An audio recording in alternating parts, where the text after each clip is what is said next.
Sound check, sound check, sound check, sound check, sound check. Hopefully, everyone can hear me.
And then my mic on.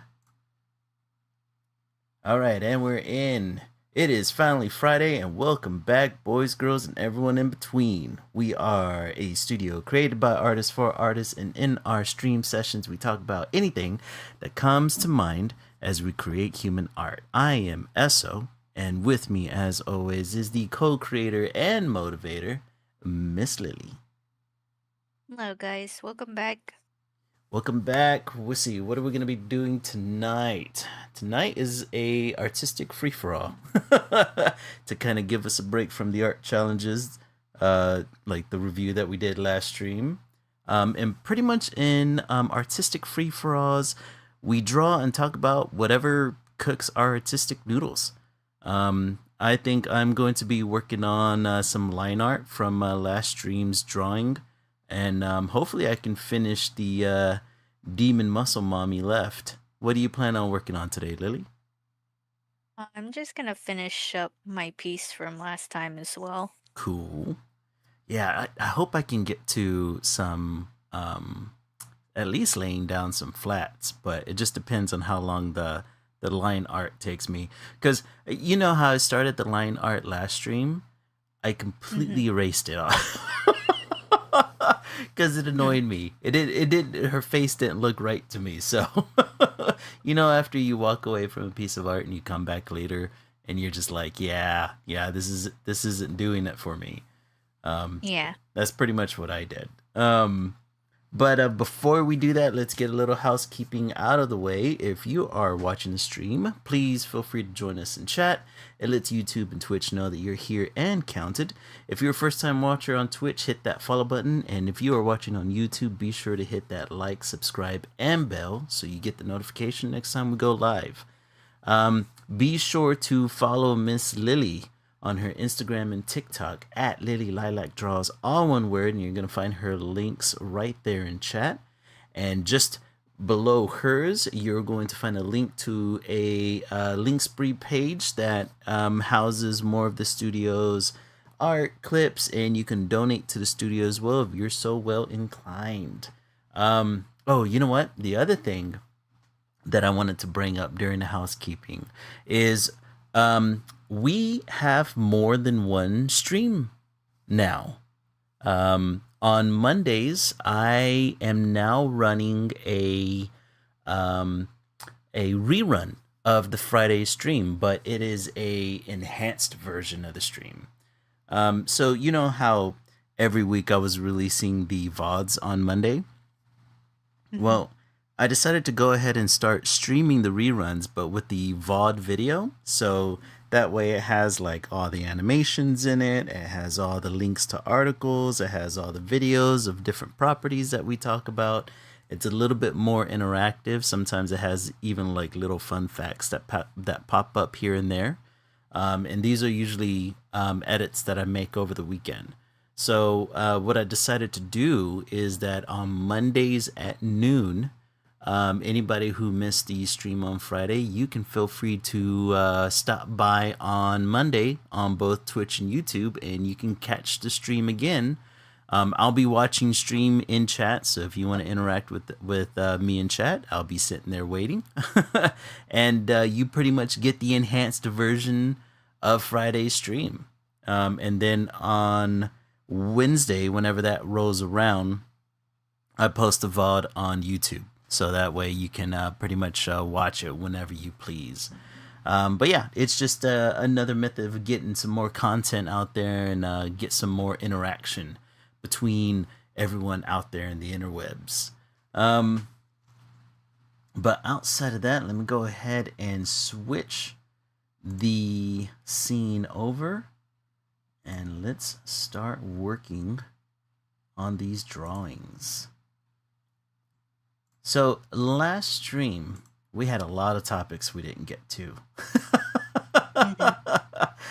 So let's see if we can get to them today, man. Do you want to start off with any one of your topics, whichever one? Let's see. Oh, sorry. For a minute there, I thought we were having some latency issues. We should be good now. Okay. So do you want to start on one of your topics? I kind of want to start with something that happened yesterday. Mm-hmm. It's one of your topics actually. Okay. I wanted to talk on The Boys. Oh yeah. Okay, so you Yeah. watched the last episode, yeah? I actually watched the last four episodes yesterday, and I Mm-hmm. found out that the last episode had come out yesterday, was Yeah. it?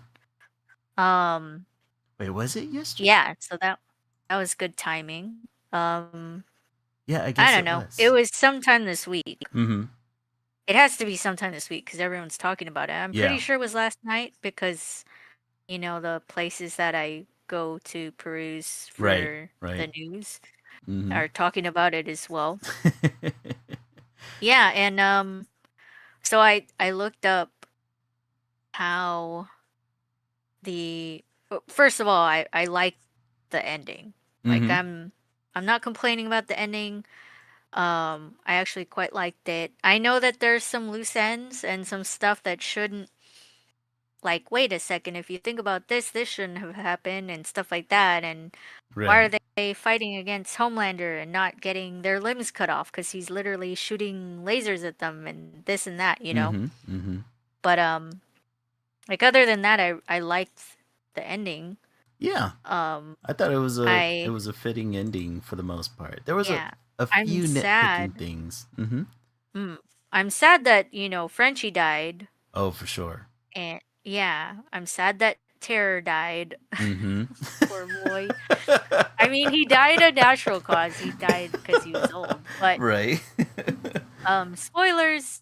We're actually gonna go into spoilers. If okay. you guys Okay. haven't We're watched spoiling it, this. just yeah, we should probably say spoilers right. before Right. I see. I thought we I had spoil a things. spoilers. I guess I don't have it. I used to have a spoilers like little sign saying that we're going to be spoiling stuff. But you know what?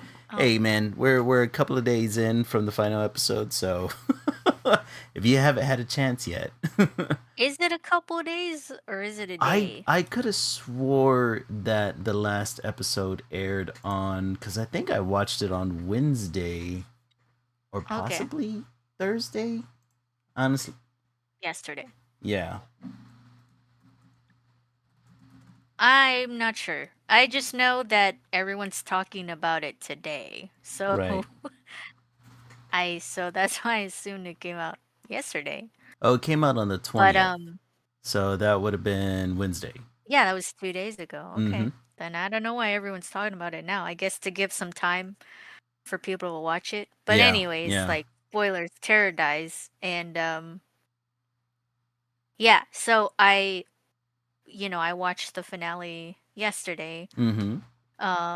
And then today I decided to look up like, oh, if the show follows the comics closely because like there's no way that this is like predicting it predicted everything that's happening right now. And I don't know, like I guess the series came out.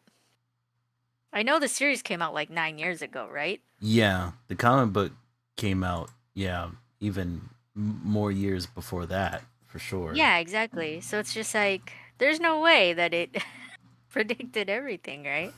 Um, which it didn't.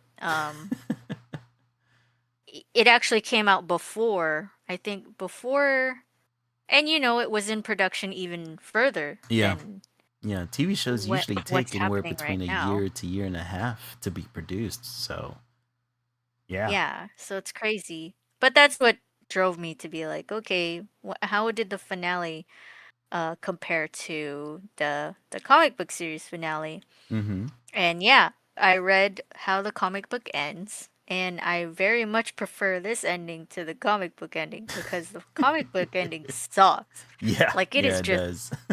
it's just sad. Like, and yeah, I think that's the tone that the comic book goes for, mhm. but I think obviously, you can take a property and kind of put your own spin to it. Mhm. And I think they were able to, I think the show is more pressing on, like, there's still hope. even when you feel like there's not hope, even when you're facing off against super powered human beings. Like Yeah. you can still make a change, you can still do something. Mm-hmm. Um and I think they did that well. Like I think they did it well. Yeah. Obviously there's some plot holes here and there, but you know. Yeah. Yeah. I liked the last episode. I thought there was a few Mhm. just nitpicky things that I caught on to going towards the end that were kind of like plot hole ish. Um, Like what? well, I guess let's see. One of the things that I noticed was I didn't know that the blast that Soldier Boy and then Kamiko can do. I didn't know that that could erase the first generation version of V from a superhero's blood. I thought that it could only Mhm. erase the generations that came after. So whenever it worked on Bomb site? Homelander, yeah, Oh, exactly. okay. And as well as what was his name again? Bomb site? Yeah, as well as on Isn't it bomb him. site? Yeah. I I don't Yeah. remember, but yeah, whenever it worked I on think it is. them and they had the Gen Mhm. 1, I should have made the connection there. um Okay. Outside of that though, the only other um things that I thought was interesting was they kind of killed Terror out of nowhere. There was no indication he was gonna die. Like, why'd you Yeah, have to kill the dog? the only thing, well, something had to spur Yeah, Butcher's and that was the spree thing. because Mm-hmm. yeah, because that happens in the comic book where he goes on a rampage. Right. But the the driving force for it was no longer existed, so they had to create something. Yeah, and And the that way that just. they created it, yeah, the way they created it was like seeing Vought rising up again by Mm-hmm. the same guy who, they know they can't trust him. Oh yeah. And then two was his, his surrogate son, like saying like, I'm disowning you, you're Mm-hmm. a bad person too, Right. which rightfully so. Like Butcher is a bad guy. Oh Like yeah. Yeah, for sure. and you know, um and then that was it. That was the kicker, was Terror dying, Like it was more of like a snowball. All of that happened at the same time. Right. And then the last person, or the last living thing that he loves, leaving him, Mm-hmm. was just the kicker for him. Yeah, yeah, So, and that was my thing too. Like it just kind of felt like they threw that on, even though it mm, is technically comics accurate, but they kind of threw that on, going towards the end as kind of like yeah. a motivator for Butcher. The other. Yeah, Mm-hmm.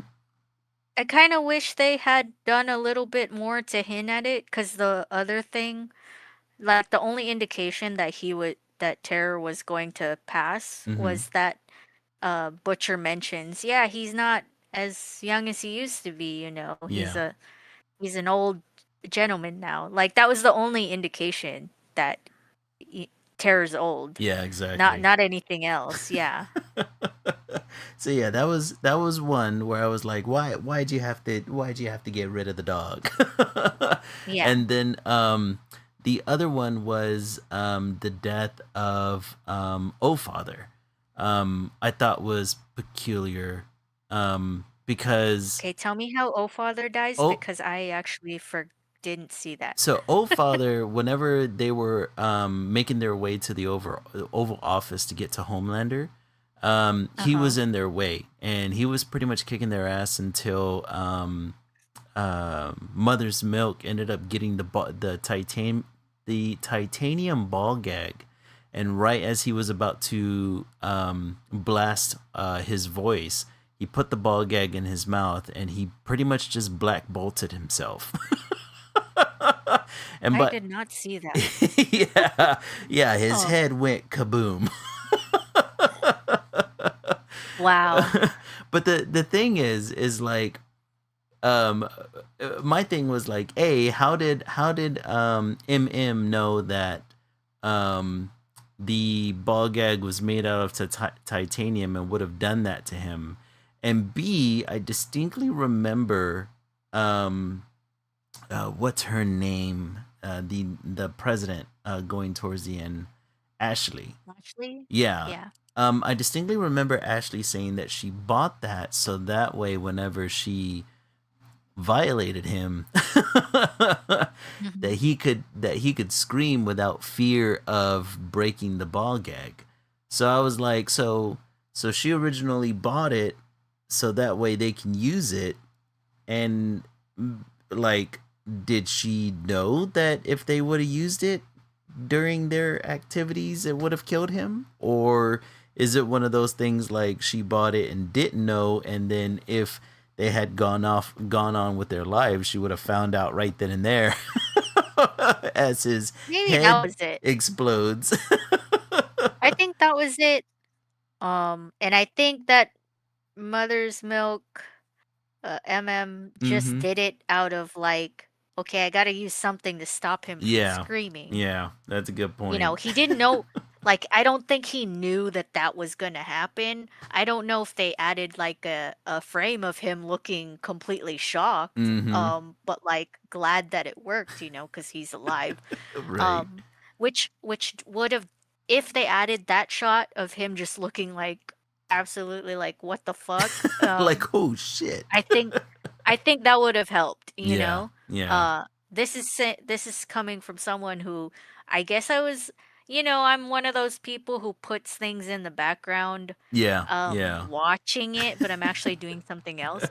Uh-huh. That was probably the part where I wasn't looking, so I kind of wish I was looking to see. But, How his head it's all in exploded. the yeah, it's all in the details, Oh and yeah.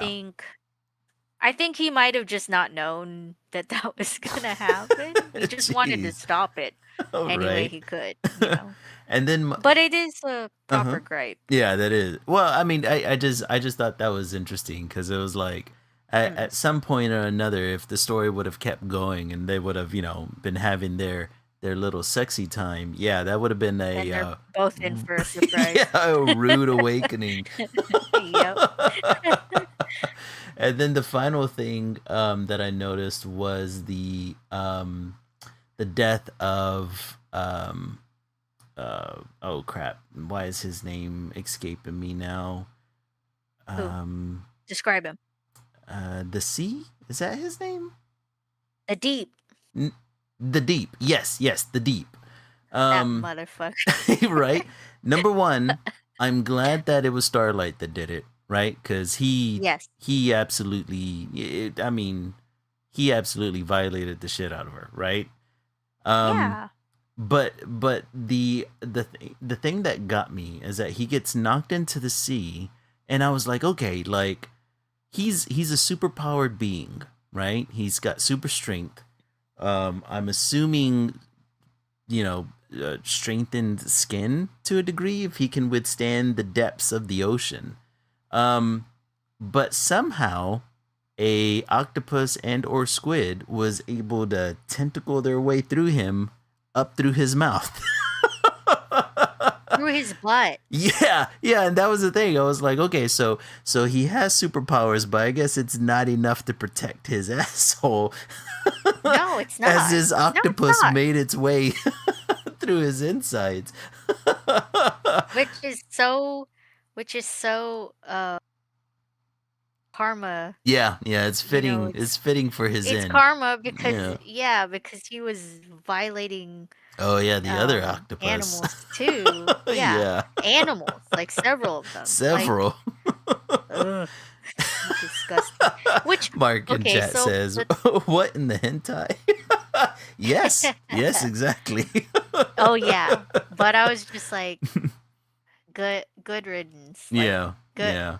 I'm glad that it did it that way Oh yeah. because he violated someone else. It's time that you got a taste of your own medicine, Yeah, you know? yeah. I like the fact that it was his perceived family who shunned him, and then at the very end of it all, violated him.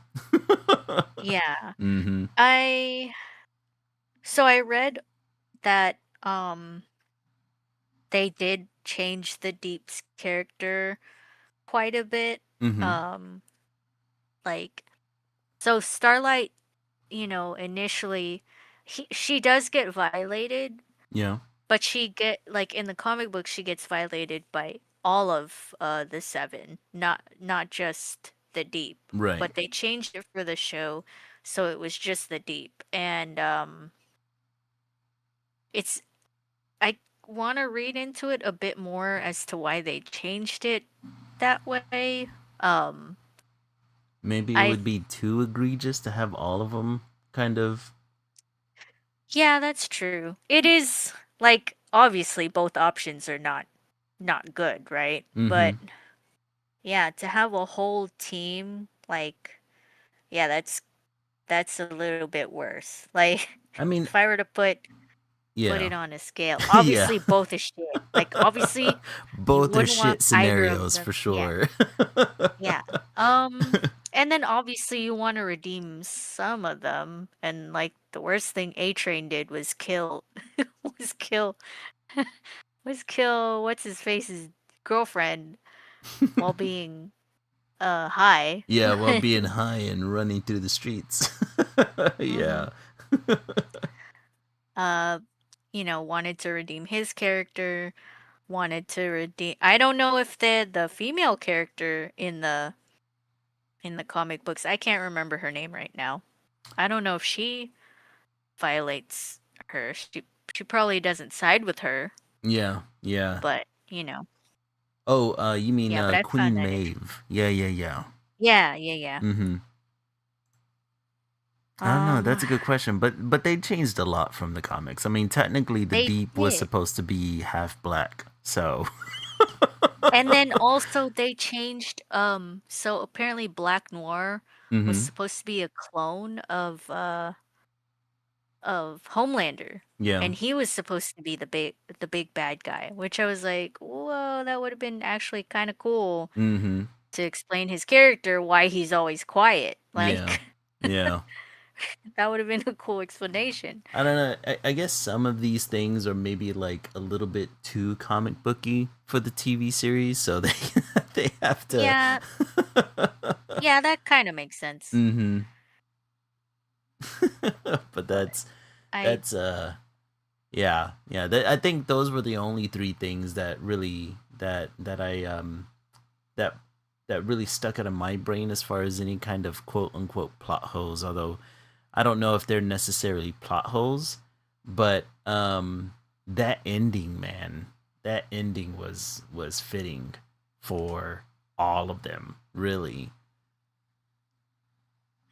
What I thought was interesting was the response that Homelander's fans had online to the way Oh he yeah. acted going towards the end. Did you see any of that? So I'm surprised. So I'm surprised that he has fans I'm not, in unfortunately, that but way, because you can be a fan of an asshole and still be like, "Oh yeah, Homelander's a dick," uh but huh, like I love him as a character, right. as a villain. Like Mm-hmm. you clearly recognize he's a villain, Yeah. Okay. Yeah. Yeah. but That makes sense. You can be a fan of a villain. yeah, but Um. that's just not what these people are No. No. Not even a doing. little bit. Like they're actually fans of him. Like Yeah. Homelander can do no wrong type Yeah. fan. It's like you can be a fan of Walter White and still know that he's the bad guy. But but to be a fan of Homelander and like I think a lot of the posts that I saw were like, look what they're doing to my boy.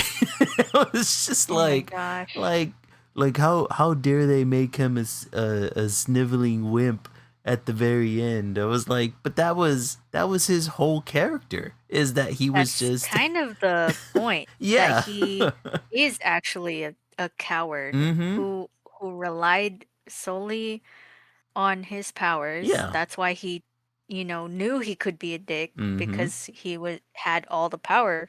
to do so. But then when he's stripped of it, he's nothing. Yeah, he's nothing. Which is what A Train was trying to tell him, like, you're Exactly. nothing. Why am I even Exactly. scared of you? Mm-hmm. Oh man, A Missed the Train got the point. last word on that one for sure. Yeah. But yeah, yeah, I was I was just like slightly disappointed by all of Homelander's fans out there. Come on, guys. gain gain some media literacy and get better heroes for crying out loud. Like Jesus Christ. It shouldn't. Speaking of, Mhm. yeah. Speaking of fans, did you see Elon Musk's reaction to I the did. ending? Dude, he went on like damn near what? He was going on for a while because they made He that. lost it. Yeah, he lost it. They made He that lost. analogy, or I guess it should be called an analogy of him in the Oh, show. he actually commented on that. I didn't see that part. You didn't see that part because he's been losing No. his mind on a couple of things. Which the other thing I want to talk about too, which is the Odyssey movie. He's been losing his damn mind over that. But this was another thing that he could not seem to calm himself down about. Let me see what he was Seriously? actually saying. Hold on, Okay. but Yes. go on Yes, recollectly. please. Yeah. Yeah, I mean first things that I saw was him calling the show pathetic and like commenting on Homelander's like um Homelander's ending. Mm-hmm. Like how, oh, why do you have to like sexualize him and like make him a sniveling like nobody at the end, and Yeah. this and that. Everyone's comments of like I guess that's out of character for Homelander. Right. Right. But then it's just, yeah, just like as we said, no, that is Homelander's character where he's trying to fly out, where he's trying to do his laser eyes and then he finds out he can't. Mm-hmm. Obviously he's going to beg for his life. Like he knows he can't fight for his life anymore. Of course he's going to do he's going to offer anything to to Exactly. not die. So okay, so I'm looking it up now. Apparently, yeah, Musk went on to his social media website where he's going on about how pathetic the boys were. To which then the Mhm. writer of the show said that this was the best review he could ever get for the show. Yeah, he's and so funny. and then Musk shot back his rebuttal was, "Oh well, I didn't really even watch it. I'm just going off of clips." He was So saying, stupid. and then he goes, he concluded that I'm not upset, just remarking that the ending sounds fake and gay. God, man, he's just how is it, I just it hurts my brain to think about how somebody so dumb and fragile being that ridiculously rich. The world is a messed up place if he is the richest man in the world. You know what I mean? Like He we got it handed to him, Oh yeah, so for it's not like sure. he earned it. Yeah. Yeah, Yeah, it's not he like didn't he's a earn any of genius or it. nothing. He's just really good at buying into businesses and then getting good PR to make people think that he had any part of it, you know? But He just won the lottery oh at my god. Like being born into a rich family. the world is just not fair if that is our world's richest man. Like it used to be where, you know, I don't know, maybe it was always like this. Maybe terrible human beings have always been the richest people in the world. The Rockefellers of the world, you know what I mean? It's kind of how it's trending, Yeah, yeah. you know. Mhm.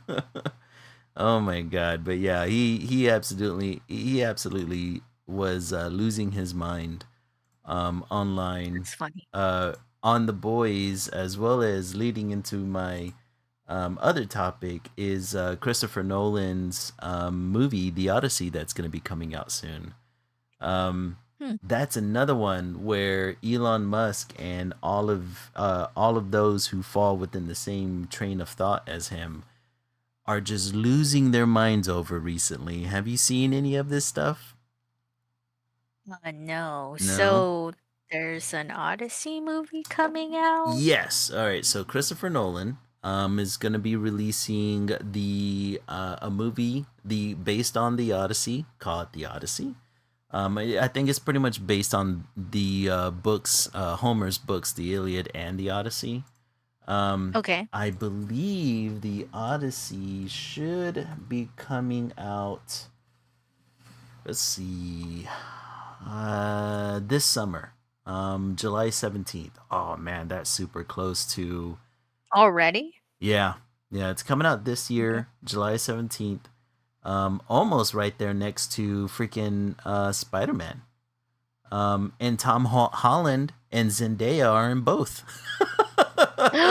Really? Yeah, That's awesome. yeah, it's gonna be. I'm excited. I'm excited. I mean, a huge fan of Christopher Nolan. He's never steered me wrong so far. B, I'm a big fan of Greek mythology and the old Mhm. stories of the Iliad and the Odyssey. And then C, there just a shit ton of great actors are attached to this thing. Just to give you a taste of everyone that's in this movie, you see, you got Matt Damon, Zendaya, Tom Holland, Anne Hathaway, Robert Pattinson, Charlize Theron, John Whoa, Bernthal. I mean, it is a that who's is a who crazy list. cast. Yeah, the Yeah. cast is gigantic. But where people are losing their minds is that there is a number of people of color who are taking on roles that are pissing off people like Elon Musk online. um, specifically, let's see. We have.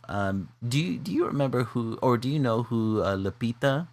I'm not very good at pronouncing her last name, but I believe it's Lupita Nyong'o.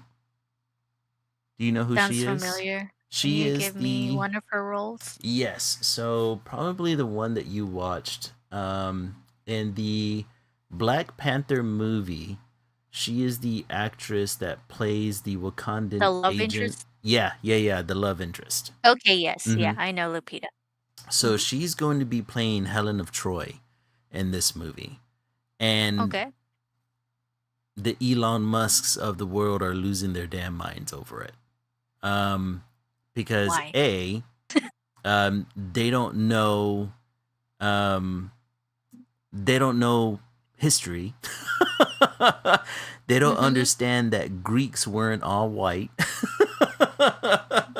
Uh-huh. And that the trades around the Mediterranean mixed a lot of people around that time. Um, and it's just basic racism, right? Helen of Troy is supposed to be the um, the one responsible for starting the Trojan War, right? That was fought over to get her back. Um, and she's supposed to be the most beautiful woman in the world at the time. And so, yeah, people are losing their minds because I guess they don't view her as beautiful enough, even though she is very Oh my beautiful. gosh. Yeah. The other person that they're losing their minds over is that Zendaya is playing Athena, the Greek god. Because Oh again, my gosh. people who don't know history believe that all Greeks are white. They're. First of all, perfect pick for Oh yeah, Athena. oh yeah, for sure. What are we talking about? What Right? Then freaking Zendaya has proven that she can handle action and she has an intensity that you need for Athena. And if you don't know anything and she's about Greek beautiful. mythology, and she's beautiful, exactly. If you don't know anything about Greek mythology, yeah, you're gonna be like, oh, it's just chuds. It's just a ton of chuds online. And Anything. then She's like the perfect complexion for Athena. What are you talking exactly. about? Shut the And then fuck up. they're also mad that Travis Scott is playing the narrator in the movie. Um, Okay, wait. Hold on. Travis Scott, the rapper Travis Scott. the Yes. rapper. Uh huh. Now here's the thing. Hear me out. Okay, that's Okay. interesting. Hear me out because he's playing the narrator, which we know in that all Greek plays you have a narrator that passes down the mythologies of the Greeks orally, right? And Christopher Mm, Nolan has gone on record as saying that the reason he chose Travis Scott because he sees the poetry that narrators used in those days as being analogous to rap, right? The ability to kind of allow yeah. poetry to flow, which is why he chose Travis Scott.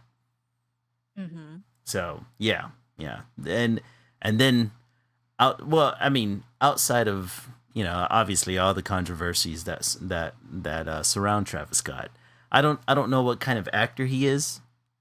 I haven't seen him act in anything. I've seen him in the WWE. I haven't seen him like talk, Oh, but so the reason why I kind of irk at that mm-hmm. is all the controversy he's been behind. Right, I didn't do any follow-up from the tragedy that happened at his concert. Like right, if he did anything to make up for the lack of control. mm-hmm.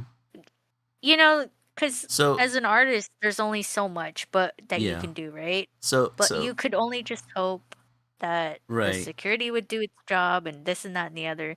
I yeah. just don't know how he responded to it. That's the thing. So I can't go into too much detail, but I can say from a very good confirmed source that during that concert, whenever those things were happening, Travis Scott did stop the concert to check on the people who were suffering at the front of the barriers. That during Okay. that concert, it is like the Astroworld concert was 3 days, right? These Mm-hmm. deaths happened on one of the 3 days, and Travis Scott's performance didn't change between those 3 days. So obviously, something else had to have seriously happened on the day specifically where those people died. And I think it had more to do um, with venue and organizers of the festival in getting the wrong barriers, not having enough security, not getting to people in time, and not being able to control crowds properly, right?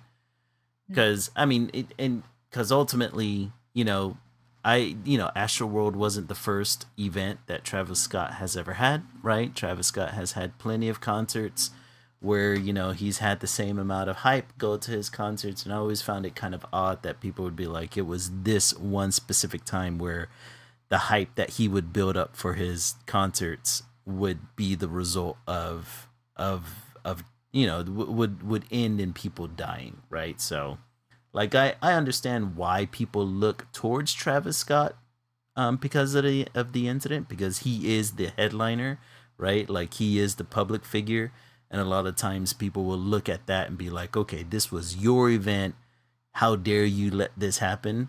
But from a good source, I can say that it wasn't him, right? It was the organizers and the venue.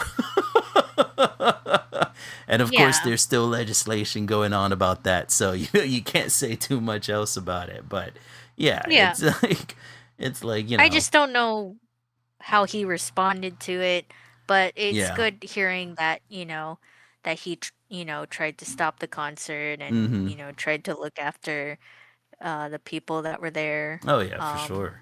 so that's good to hear, because that's as a performer, that's all you can really do. Yeah, And yeah, then, like obviously you'd want them to be like, hey, I'm really sorry that this happened. I'm giving money away to the people affected, the yeah, people whose family members that got mm-hmm, injured or mm-hmm. worse. Yeah, I don't honestly, know I if he don't did know. that. I don't know if he did anything to help the families of those who died. Honestly, Mhm. I think the whole thing's been wrapped up in legislation and court cases up until now. So I don't know. You know, usually whenever it comes to court cases, if the defend you know if the defense, right, which is what Travis Scott is, right, he's trying to defend himself from people trying to sue him and everything else to that degree. If they then extend an olive branch and say that, oh well, let me offer you this money, if these people already brought the lawsuit already, if he did that, then that would work against his case, right? So Mm. it's like you're in this weird limbo where it's like you can't show an act of kindness until the lawsuits are over. Yeah. Yeah, it's a whole messy BS. I don't like it personally, but I don't also I don't I'm also not like I don't know any of Travis Scott's music. So my only exposure to Travis Scott was like his Fortnite concert that he had. Cuz I went to that, right? It was like an online little concert within the game.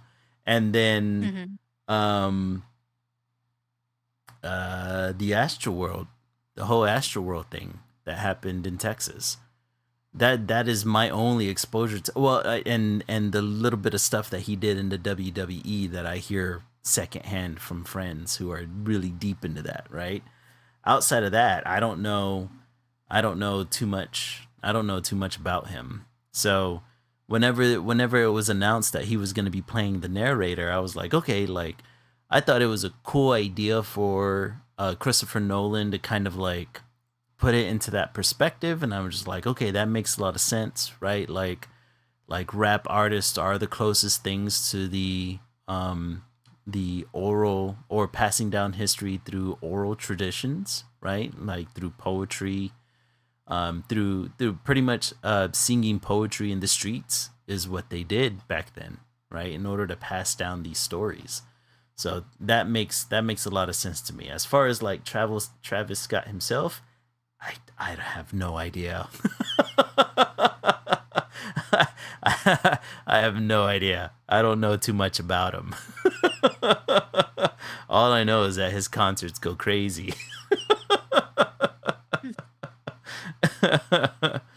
Mm. But other than him, oh yeah, yeah. Mark says in chat that he also heard that people were mad about the costuming for the movie. Yeah, yeah. I've been hearing that as well. Like it seems as if Christopher Nolan is taking more of a mythological aim at the movie rather than it being a historical representation, right?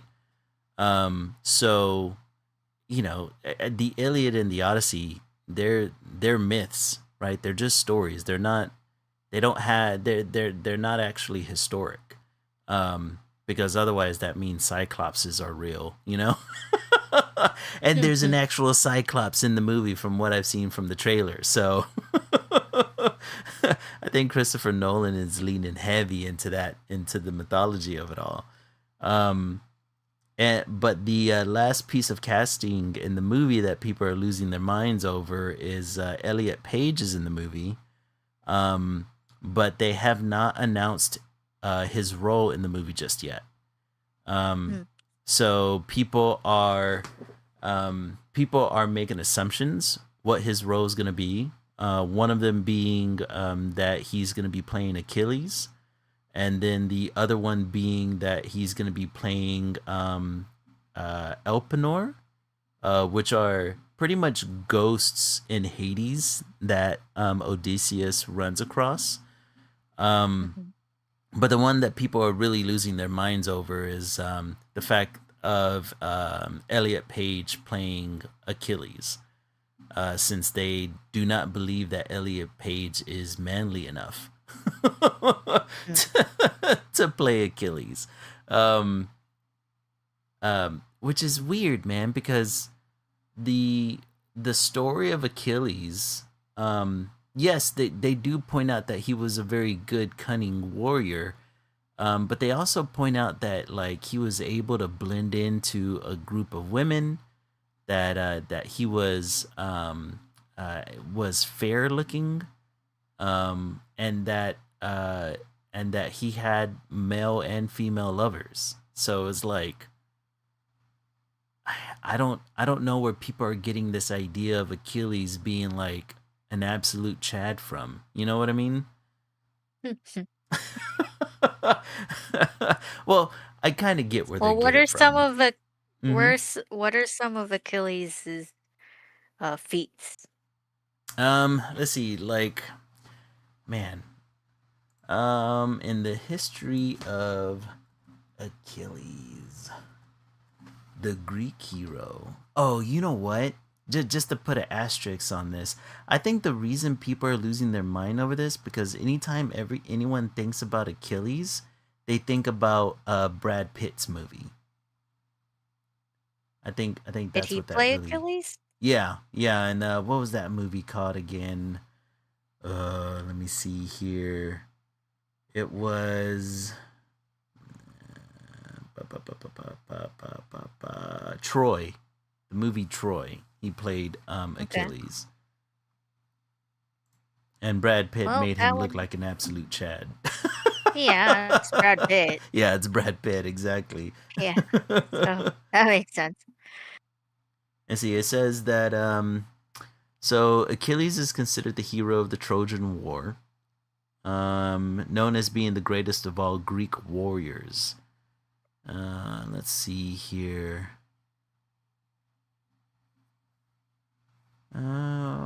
He was in the Iliad as well as the Odyssey, which is why I'm assuming people are thinking that he's gonna be, or that's the role that Iliad is playing in this movie.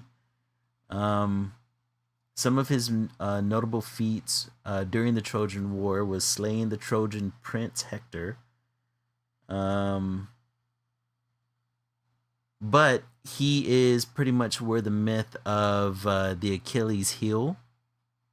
Everyone has heard of Achilles heel, right? Which is supposed to be an individual's weak spot on how he was shot Mhm. through his the tendon of his foot, and that essentially led to his death.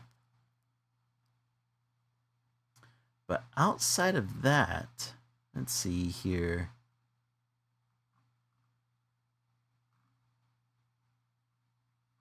I wonder how historically accurate he is as a person, though.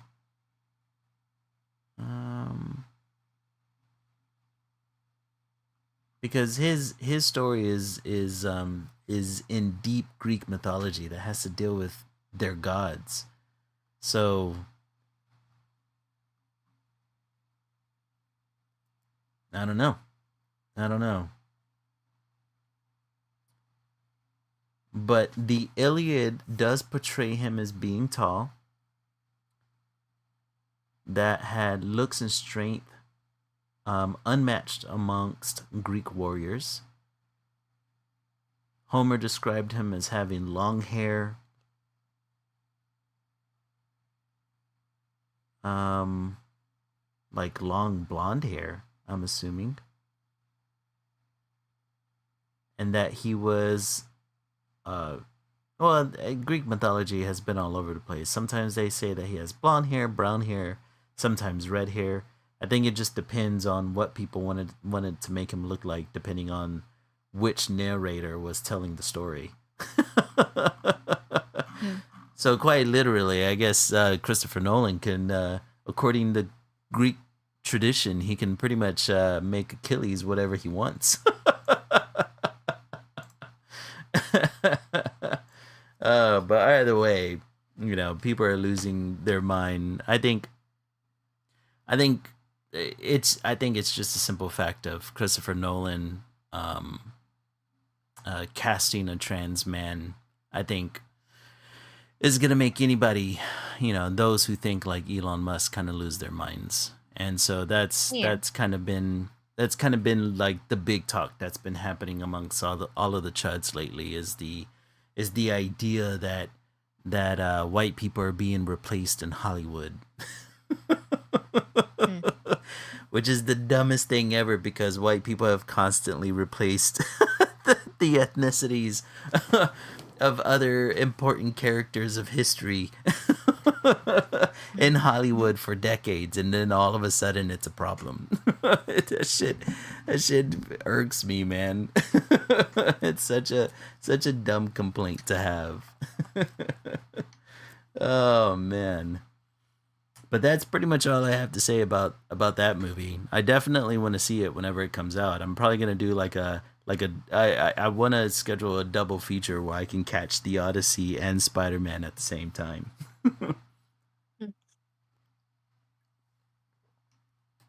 Do you want to move on to one of your topics?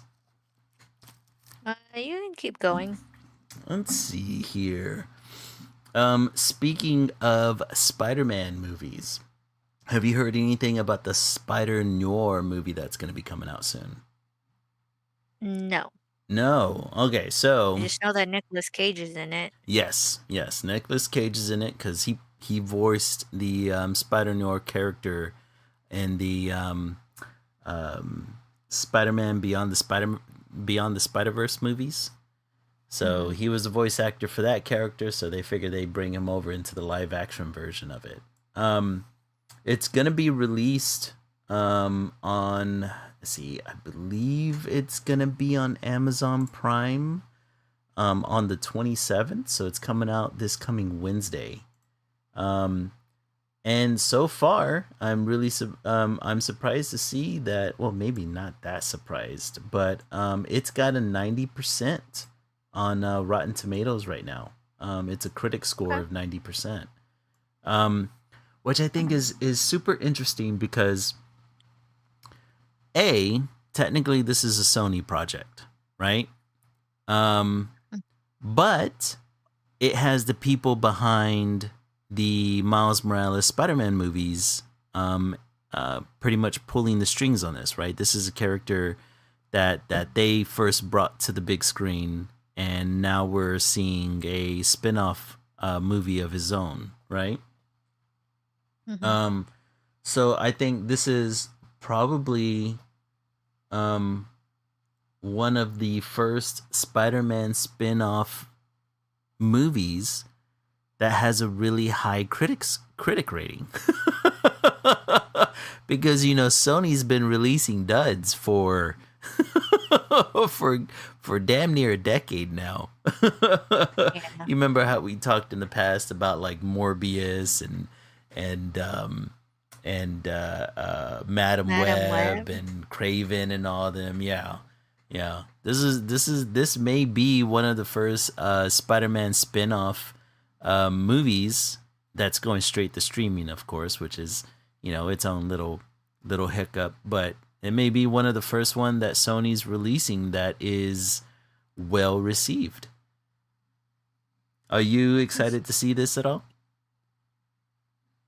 Um, yeah, I'll watch it.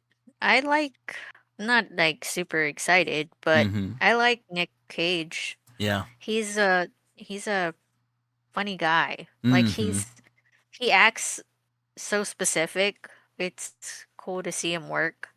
Yeah. Um, He's yeah, a and he's got to make character. his bag because he's Yeah. like super broke. So, Yeah. Yeah. Apparently, homie's really bad with his money. so yeah.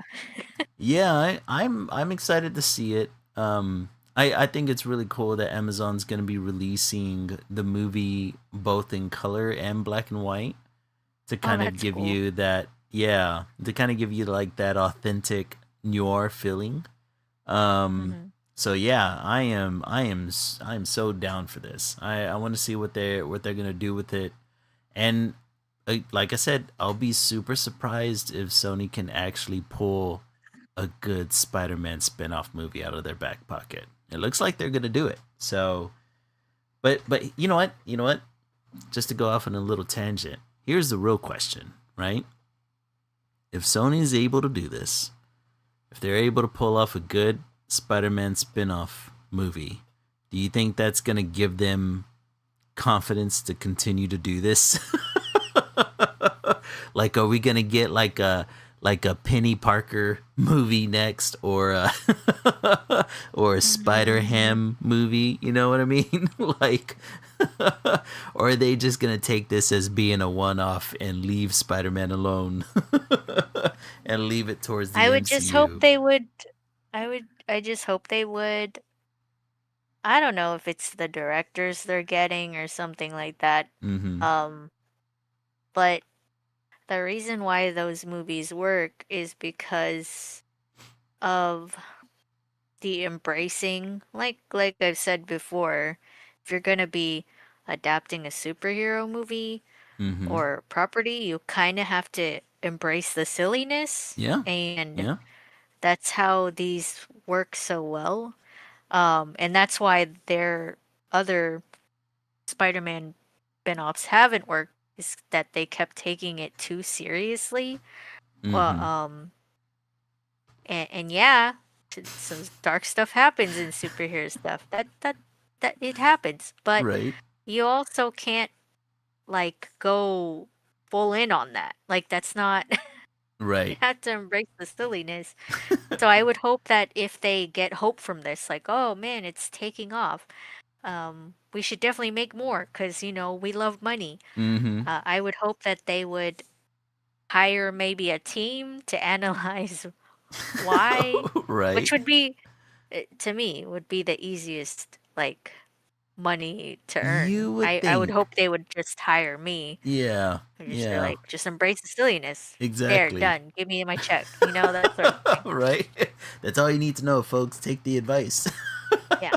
Um, but yeah, I just think they need to, like, if they keep going, Mm-hmm. like they get the confidence to keep going, they get better directors and they Mm. get people to just tell them, "Hey, no, this is too serious. Yeah. Yeah. This You is need gonna to work. dial it back." This is not gonna work. Yeah. You know. Yeah, Yeah. exactly. Yeah. It'd be interesting if they keep going down this route of kind of like bringing, um, the Miles Morales Spider-Man movies to live action. Mhm. Some of them I think probably wouldn't work, right? Like I don't think you could do like a Spider Punk movie and make it look good. But you could do something like a Penny Parker Spider-Man movie. Mhm. And that would be interesting. It kind of be like a Tokyo pop mecha movie. If they'd be down Mhm. for it. Hey, Doc Ock is in chat, man. How's it going? Long Hey. time no see. Good to have you back, buddy. Right now we are talking about. Well, we were just going over the Spider Noir movie that's going to be coming out on Amazon Prime on the 27th next week. And whether or not Sony's going to learn the right lessons from this, and how they should hire Lily for giving them the secret of how to make these movies Just to be good. there to be like, "No, don't do that." Yeah, Yeah, do that. right. Do that more. Just call yourself like a what are they called? A not a counselor, but a Advisor? yeah, like an advisor, a studio advisor. The director's advisor. That's right, and pay the big Apparently bucks. the director doesn't know what they're Consultant. doing. There you go. A studio consultant.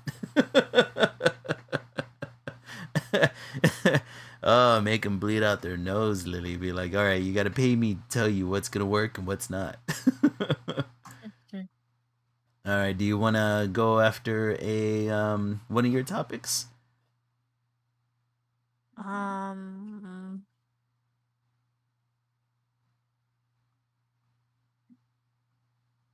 uh, yeah, we can talk about uh, Destiny 2 Oh man. is they announced Bungie Yeah. ended that they're ending Destiny 2 Mm-hmm.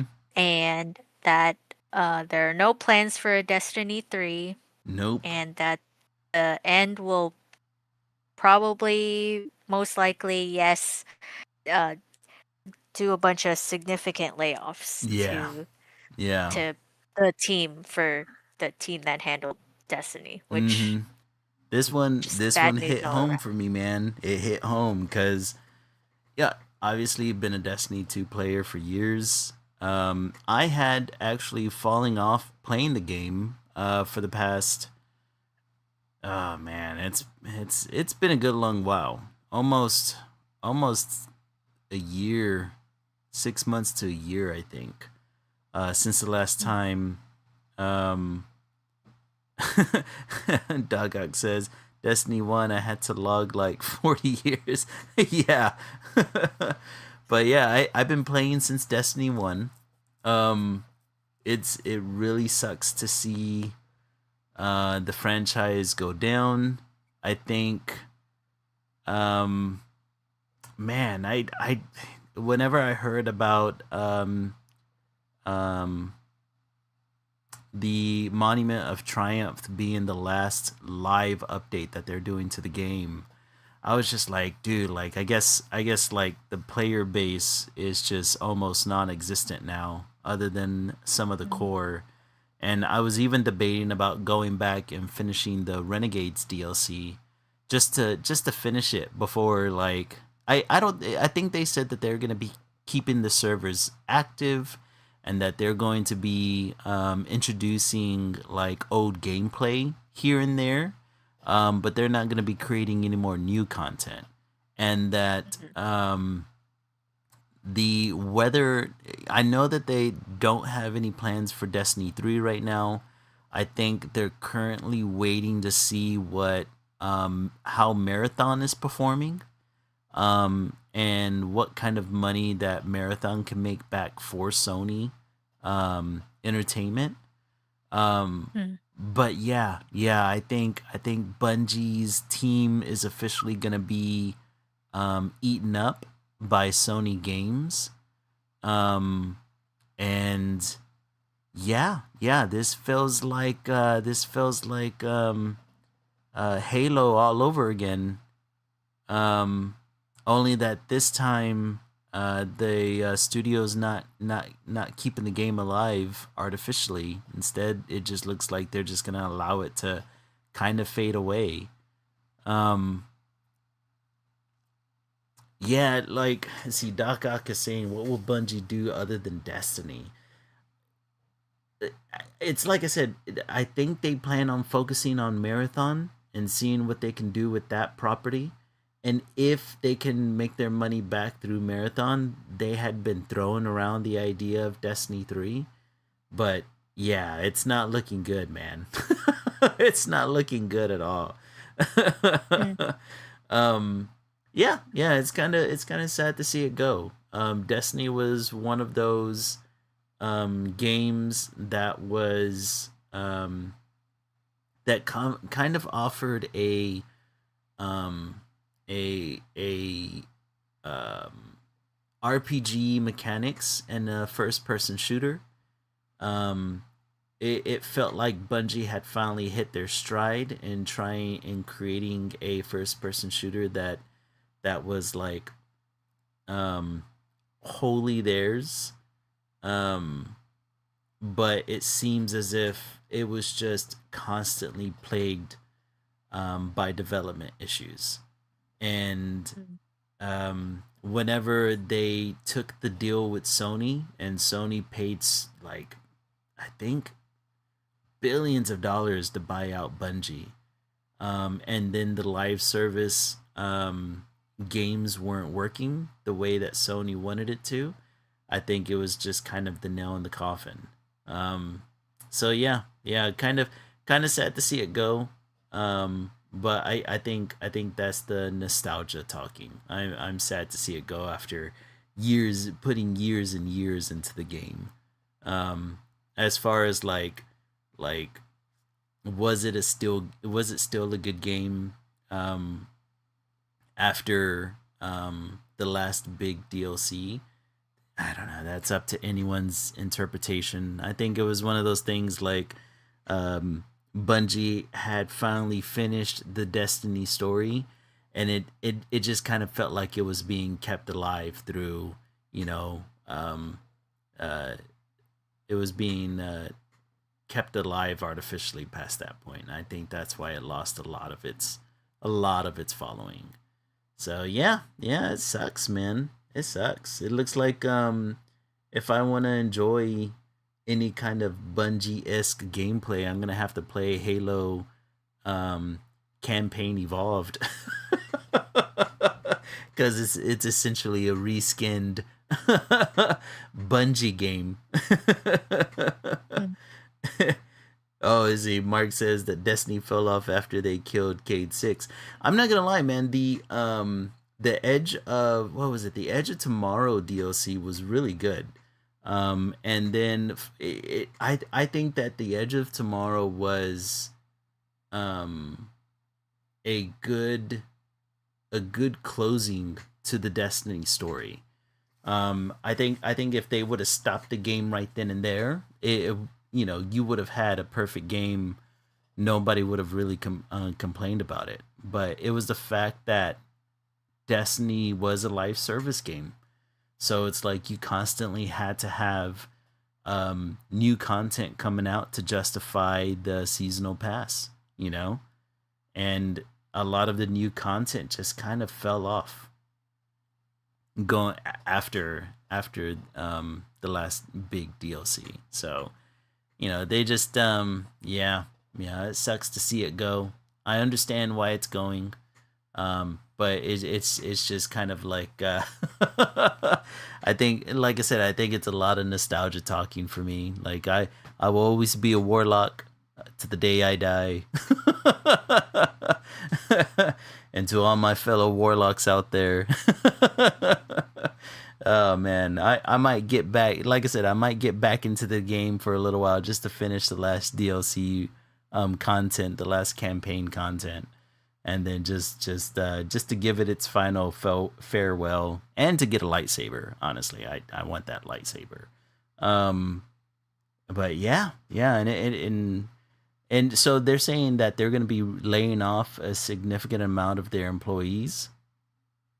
Uh, that's what they're predicting, you Oof. know, especially with how things are going with every other Yeah, production company. yeah, it's true. It is true.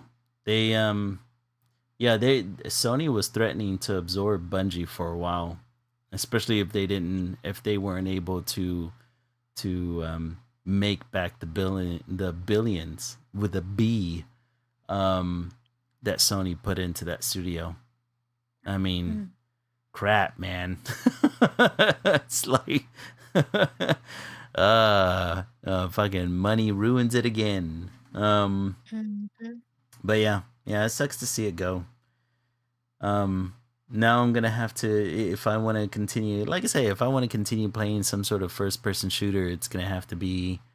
I mean, I think I'm definitely gonna be playing Halo Campaign Evolved whenever it comes out because that's gonna be coming out on the PS5. Um, but yeah, anything past that point, I mean, I am just not interested in playing Marathon. I'm just not a big looter. What kind of game is that one? Is Marathon considered again? Oh no, it's a specific game mode. I actually have no idea. You don't know? It's I like don't know what marathon looks like. oh, you haven't seen any of the trailers to Marathon? Mm-mm. Like, I'm not gonna lie, it looks cool. It looks cool as hell. It has some controversies with its visuals in the beginning because there was charges of them stealing an artist's work in order to create the look Oh, for it. Um,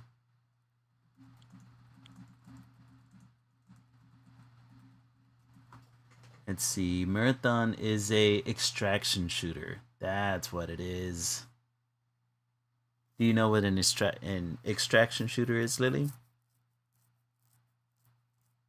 mm,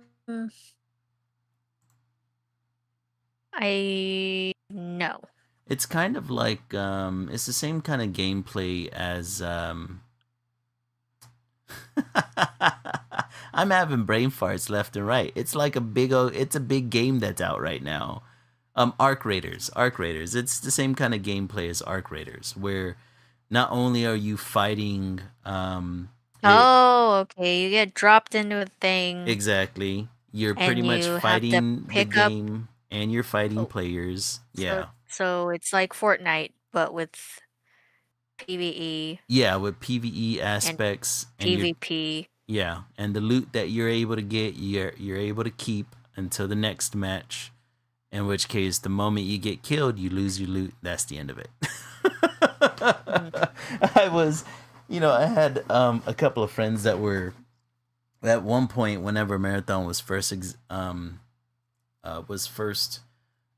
teased. A couple of friends of mine, we were talking about whether or not we would try the game, and I don't know, man. I don't know. I don't think I can play an extraction shooter without constantly getting pissed off while playing. Because like for me it's like it's either got to be PvE or PvP, right? Like if I have to fight the game and worry about other players at the same time, and I'm gonna be losing everything that I worked for up until that point. I just ain't got the time. I don't have the time or the Yeah, temperament to it's be kind playing that. of yeah, that's too much stress. Mm-hmm. Like it's already hard enough playing against Yeah, people. exactly. Um, but like playing against people and an environment that's also trying to kill you is Yeah, like that's just too much it's a work. little bit too Like, much, man. It's yeah, too much for me. it's Yeah. for those really, really hardcore gamers, I Mm-hmm. think. Like those people who want the extra added Who have stress. way more time than me. That's for damn sure. Yeah. They're just like getting mad Yeah, exactly. I would just or be raging the entire time, dude. There's but no it's way. like some people have that type of mindset like of, it's just another added layer of puzzle Mm-hmm. to a video game. Like Yeah. it's like um how do I compare this to something? So like Dota and League of Legends are Mm-hmm. basically the same thing but different, right? Yeah. I like to think that is the Dota is the original, I think. Yeah. I think that people who play Dota like playing it like that's playing that type of game on hard mode. Mm-hmm. And the Like real people who time like League of strategy. Legends, yeah, and people Yeah. who like playing League of Legends is just like because that's pretty easy, pretty cut and dry. Mm-hmm. Um, and that's why I like League of Legends over Dota because it's just way easier. I don't Mm-hmm. want the added layer of these other puzzles. Yeah. And I think that people who like playing Marathon or any of those extraction shooters, right? They're just Yeah. like, "Oh, I think Fortnite's boring. It would be so much more fun if everything was trying to kill me at the same time." You know? Like, Yeah. they Well, just like intensity, yeah. I think. It's just one of those things whenever I play something like Fortnite, right? Like I know that between each match is going to take me anywhere between 24 to 30 minutes for one match, depending Mhm. on how soon I die. Which, I can a good majority of the time I can make it to the top 5 without without breaking too much of a sweat, right? But the thing is, you go in, you go out, and it's a pretty quick game, and that's it, right? Like if you make it, if you make it to the very end, awesome. If you don't, oh well. If you have enough time for another game, let's go ahead and let's go in. Same thing with linear story games, right? Like if I go into a linear story game, it is a it is pretty straightforward. Oh, let's see. Bilk2978 says hello in chat from YouTube. What is up, man? It's good to have you here. Thanks for joining us. Wow.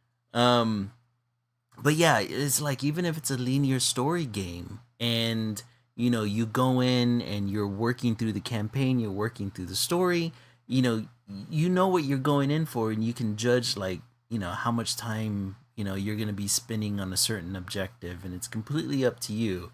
Whereas Mm-hmm. something like Marathon or something like Arc Raiders, it would feel like another job. It would Yeah, make basically. yeah, it would make me feel like the way I started feeling whenever I would play like GTA 5 or GTA Online. Eventually it just felt like having another job. Because I'd go into the game, you're trying to build your evil, your criminal mastermind empire, and somebody can come along and utterly ruin it for you. And so all the amount of hours that you put into it trying to build this thing gets taken away from you from, some player that was able to put in much more time into this thing, It's just like, oh Mm-hmm. dude, I can't, I'd lose my damn mind. I can only work one job at a time. Gaming is for leisure and leisure only. Oh man. But yeah, I don't really ever see myself playing Marathon. I think it looks cool. Um but I don't even understand the story behind the game. So yeah, I don't know too much. I don't know too much about it. Like it feels like even a game that's similar like Arc Raiders is a little bit more um the story is a little bit more easier to follow along um Mm-hmm. as opposed to Marathon. Either that or their marketing strategy on Marathon is absolute crap. And I'm talking about a guy who's like a Bungie fanboy for the most part. Like I have Bungie merch that I've won from doing raids in Destiny. You know what I mean? Like I'm no noob to Bungie, but Marathon I don't know shit about it. And I don't know if that's also lent towards why the game hasn't been very well received up until well, I don't know if it's doing good at all right now, honestly. Mm. Um, but yeah, it's sad to see Destiny go.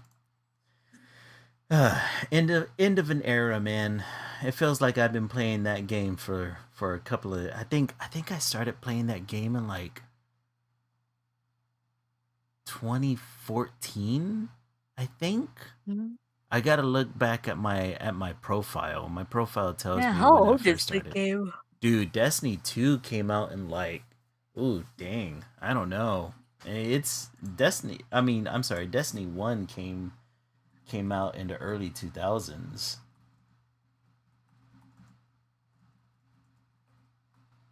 Let's see. Destiny 1 came out in September 2014. Oh shit. Did I play it from the get-go? I don't. I don't remember. Okay, well, yeah, it's been around since 2014. And I've been playing it for about just as long. So what is that? What is that? Almost going on uh 10, 11 years? Jesus. Like I said, end of an era, man. Mm-hmm. Uh, but yeah, sad to see it go. Let's see, what topic would you like to tackle next? You can pick the Let's next topic. see. What do I have here?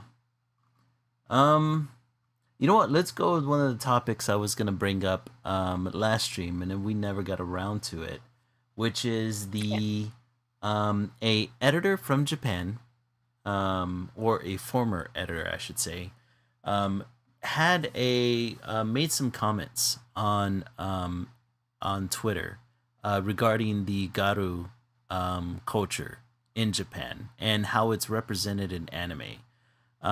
And essentially, he used to be a editor for a magazine back in the '90s. Whenever the garu trend first started, and he says that the depiction of anime today is disrespectful to the Garu movement and its origins, saying that the fact that anime makes Garu girls nowadays seem kind-hearted and intelligent and caring pretty much laughs in the face of the original intent, which, as he put it, were causing trouble, being countercultural, and being what's the word you use whenever, I guess, being a hooligan, a troublemaker. Yeah, pretty much. Yeah, Rebellious, rebellious. Yeah. like being a rebel. So yeah, so he goes online, puts this opinion out there, and started a whole conversation amongst the anime community about what is a garu, and has it changed enough from the early '90s to be what it is today, and is it like respectful to the original movement? Mm. So I Yeah, did look up delinquent. some notes on what the Gyaru movement started as. Mm-hmm. Did you? Wait, what did you say? I did look up how the Gyaru movement started. I I I'm was curious only if you had. I'm vaguely familiar on how it started, Oh, so feel free to yeah, educate me because I yeah. don't So I I don't know saw, everything. yeah, I saw your topic, and I'm familiar with the Gyaru subculture as a fashion because Mm-hmm. I like fashion.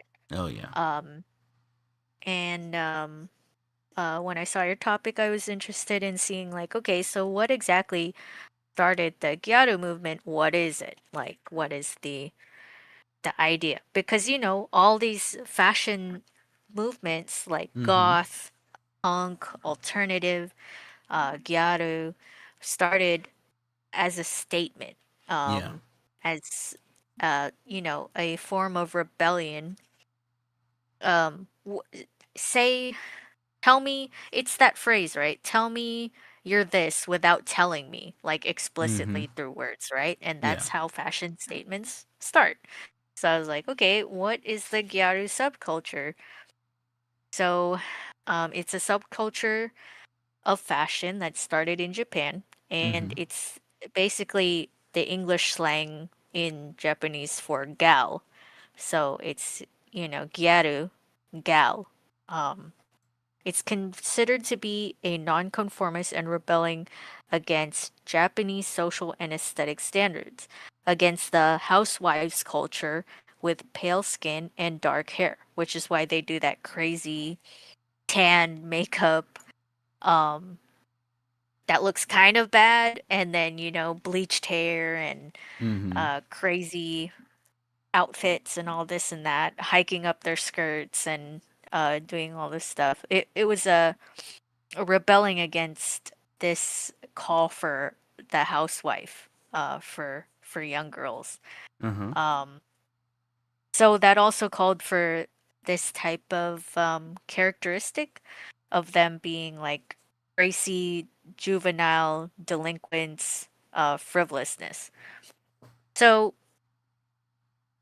going back with that in mind to this editor who started this conversation, and how gyarus in anime are depicted as, kind-hearted girls. Mm-hmm. I get it, but also, is this editor a man?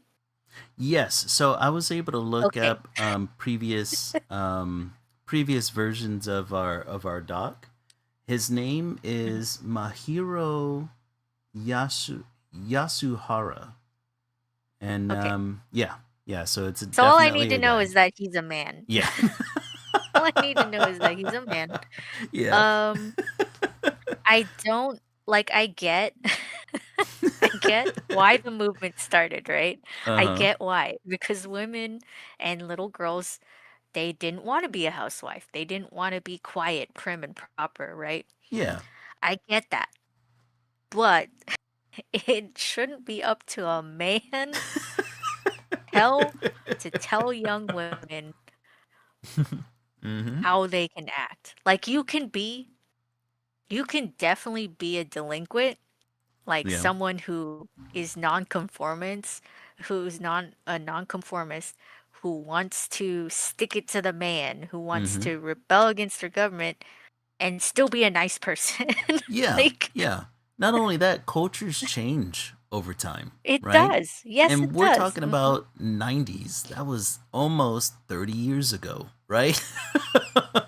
I think even further than that. I think Yeah.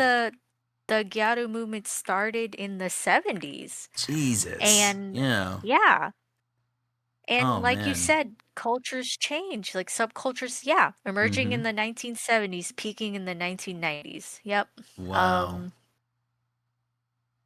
you know, it it it can change, Mm-hmm. and I think it's up to young women to want to Yeah. to want to Yeah. form that. Like they want to, like they are still making a statement with how they dress and how Mm-hmm. they're, Yeah. they're not molding into this like, hey, I don't conform with that idea Mm-hmm. through the way I dress, but I can still be kind. I can still be smart. I can, Mm-hmm. like, Yeah.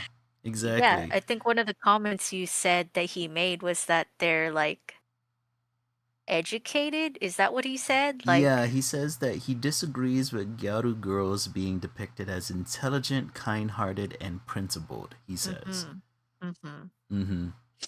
Yeah, it's one of No. those things. I remember whenever I first came across this, my first thought was, "This sounds like."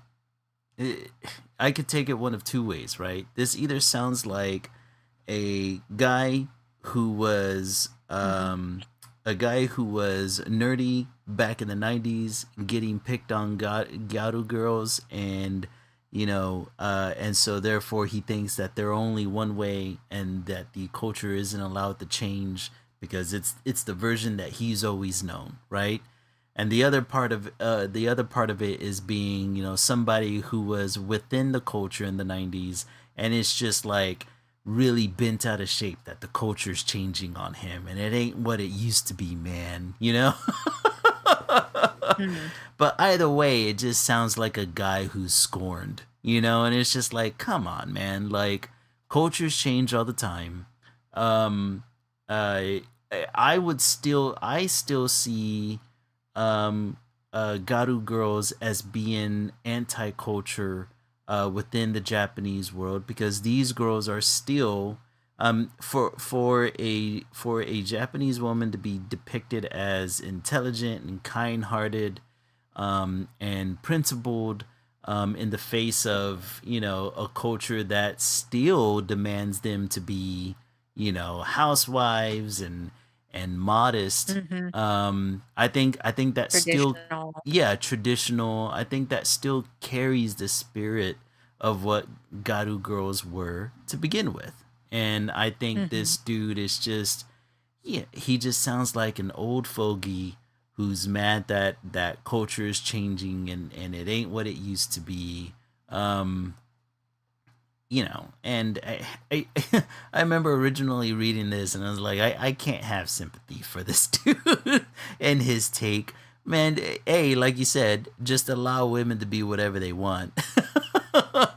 You're a dude. You got Mm-hmm. nothing. You have no say in this, even if you were an editor for a Gyaru magazine back in the 90s, which Like essentially, you. yeah. I mean, like, yeah, you're exactly right. Him being an editor for a Gyaru magazine back in the 90s essentially means that he was only there at the peak popularity of Gyaru. So even he had a tainted view of what they were, right? Mm-hmm. I don't know. It just sounded like a scorned dude who's just being pissy about it, and I think that it probably doesn't help that that Gyaru girls are kind of fetishized within the anime community. Am I right to say that? Like they're kind of every time I see a gyaru in an anime or any other kind of Japanese anime production, they are usually the um, popular girl who falls for the nerdy guy, right? It's always like, oh, here's this popular gyaru girl, and she's really nice, and she's really intelligent. She's super popular in class, and she falls for the nerdiest dude in the classroom, right? Well, it's okay. So are you referring to it is a trend for sure. Mm-hmm. Are you thinking, well, it's not just Momo. I No, think they're it's not just popular. Momo. There's a I think ton of them out there. I think I think they're just popular because they stand out. Like they Yeah. don't really have like they yeah, sure they hang out with a ton of people, but a Mm-hmm. ton of people hang out with other ton of people in Yeah. animes. Um I don't think they're necessarily popular in the normal definition of Yeah. that word. I think They're when just I popular because they stand out so much, you yeah, I know? think this guy was specifically addressing anime whenever he Yeah. made his quote. So it's like Yeah. I get it, right? In a lot of animes, there is a gyaru trope, right? And Hmm. it's not it probably isn't what it was originally intended to be, but it does. And this is probably just my take, but it does seem as if gyaru has become a fetish within the Japanese and anime world, because it's what I see all the time, right? And both anime and the other stuff. They're all over the place, and they're always depicted Because as the super popular. they don't want the quiet type girl. They want Exactly, right? They the want the crazy, fun-loving ones. the Yeah. crazy one who's like a rebel. Mm-hmm. You know, they Yeah. give off this type of energy. Right. Right. I think um they also just give off like they're cool, Yeah. Yeah, you they're know, always depicted as being that the type of popular thing. ones in class because they're a little bit What? more in um individualistic as opposed Mhm. to the norm, which is more conformity within Japanese societies. So yeah, of course that's gonna be alluring, and of course that's gonna be but again, that still embodies what I think is the gyaru culture at the end of the day, right? Like these women who are bucking up against the system that's asking them to conform. So I honestly don't know what this guy is going on about. Like it just like I said, it just sounds like he's an old man yelling at the clouds. Yeah, I mean, like I said, I get it. They're they're being a nice delinquent Mm-hmm. kind of seems like an oxymoron, right? Like I Yeah, get yeah, it, yeah. you know. But I've met a bunch of people who are punk, alt, goth, you That are know, some of the nicest who people look I've ever super met. scary. Yeah. Who look like Mm-hmm. the scariest people you could ever meet, and they're actually giant teddy Oh, bears. dude, Like, don't even you get know, me started on the alt scene. Like, have you been hearing about? Have you been hearing about the debates that are happening over there?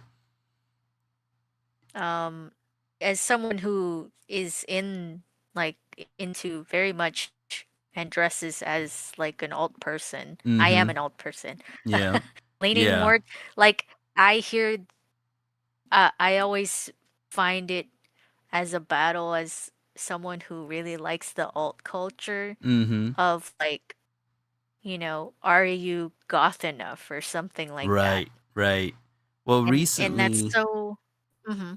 recently it's been the debate has been raging on between people in the alt scene and others who say that you can be conservative and alt at the same time. Oh, that one. Yeah, that one.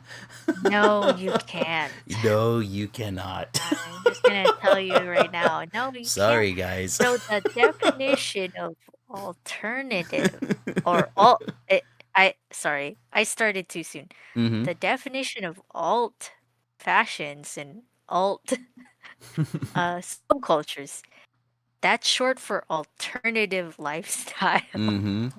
So it Alternative so it's to the norm, you know? the normal lifestyle, Yeah, which is the which is conservative lifestyle. which has been pretty much the norm in America since the 80s, since the beginning of the alt scene. I mean, since the beginning of time, Yeah, yeah. could I argue But I mean, that like, it's the beginning I of mean, time? like the hard pivot here in this country to conservatism has really happened around the time of Reagan, and I the mean, I alt guess in the scene. modern age. Yeah, in the modern age, and then the alt scene what essentially grew from that, right? Like um from the it grew as a counter to the hippie culture of the 70s, right? So it's like it was the response to that and to the government at the time. So it's like, yeah, like the alt scene has always been against um uh authoritarian ideologies like that conservatism seems to um pretty much embrace, right? So the idea that the argument lately has been like, can you be conservative and alt today, is like, no, no, you cannot. that that goes up against the whole credo, man. You're actually a walking oxymoron. Yeah, Okay. yeah. You Well, I mean, actually, they're pretty much what we used to call them in the '90s, right? They're just posers, right? They like the fashion, they like the look, the aesthetic of it, but they have no idea about the principles behind it, you know, and the politics Mhm. behind it. So, like, I got into a number of debates, where, you know, they would a couple of people would tell me like, oh well, all you have to do is be anti-establishment in order to be alt, and I'm like, no, no, that's not that's not it at all. Because if it was just simply about being anti-establishment, then the alt scene would literally have no purpose. It would have no goal. It would have no politics. It would have nothing to speak of, because all you're simply doing is being anti whatever's popular, right? So that's not the core of the alt scene. The core of the alt scene is the rebellion against against authority, right? Questioning authority, rebelling against conformity, rebelling against essentially everything that makes conservatism conservatives, you know. And it's just like, yeah, man, like, come on. Hmm. But you know, I think it's funny because it sounds like the Gyaru debate that's happening in Japan. It kind of mirrors the alt debate that's happening here stateside. Oh yeah. Mm-hmm. I thought that was really cool. Um, let's see. Outside of that, man, what else did I have from last week that I wanted to talk about? I did talk about a few. Oh yeah. So, the guy in Hawaii that threw a gigantic rock at one of the monk seals, um that was close to the shoreline. Did you hear about that? Yeah. Yeah, so And I heard he got a freaking beat down. he Someone did. He did. found him and then beat him up, It which beat is the shit out of him. awesome. Right? Fuck you. Oh, Like, dude, man. who the fuck does that? So I remember seeing the original video, right? And this asshole's like, he looks into the camera and says that nothing's gonna happen to him because he's rich. You know, like he's like he's an American citizen from like Seattle or some shit, right? And you know, so he was just a tourist in Hawaii, And he goes and throws this gigantic rock at this monk seal, which is an endangered protected species in Hawaii. And dude, the U.S. attorney came down on this guy hard. Ended up charging him with violating the Endangered Species Act, as well as the Marine Mammal Protection Act. So Wow. he ended up, let's see, I believe he was either gonna have to spend a year in prison for each charge. So I guess that would have been up to 2 years. Um, and he was gonna have to pay a total fine of 70 grand for what he did. But it's Nice. also sweet, sweet justice that he had his ass kicked. And the guy got pardoned, right? The guy who beat him up? You know what? That's a good question. I don't know.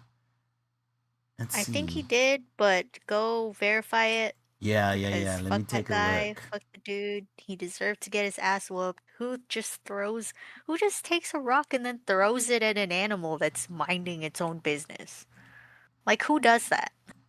I That don't know, asshole does. man. You gotta be Like, what's wrong with you? you Like, gotta be a sick son of a bitch to do shit like you're that. psycho. Let's see. Oh man, I can't find anything. Can we throw rocks at him? I mean, I don't see He why got his not. ass whooped. So, Right? You got the guy it. should have whooped him with a rock. Yeah, the That's what best he part should have is he done. got his But, ass whooped by a local, you know? yep. I don't know. I can't remember if he went and found him or like he just like recognized him and was, like walking down the street Right? and then was just like, I'm gonna kick your ass now because I know who the fuck you are.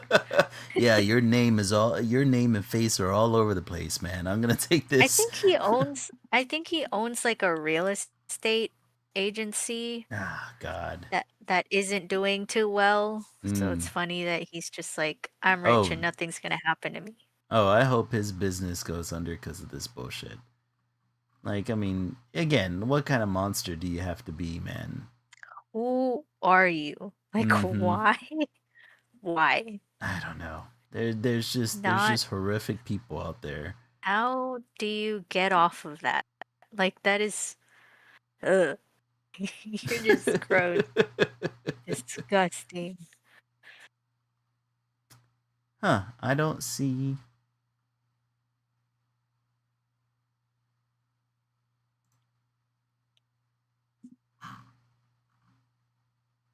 Yeah, I'm not finding anything about the guy that the local that beat him up. Crap. Oh, I know. I would love to I would love to learn whether or not that guy is got off scot clean. He should. He absolutely should. he should. He's But doing yeah, justice. right? Local justice, baby. Especially, I mean, seriously, it was a seal, a cute seal. I think it was actually a well-known seal, no less. You know, Yeah, since that's they're why they, protected, you know, I think and it since like they're frequents that area mm-hmm. too. Yeah, I think a lot of times whenever these animals are endangered, they tag them so they can tell which ones are which. But I mean, you got to be a real piece of shit, man. Ugh. All right. So, what would you like to talk about next? Well, I think we can get in one more topic before we come to the end of the hour. So, you want to choose one?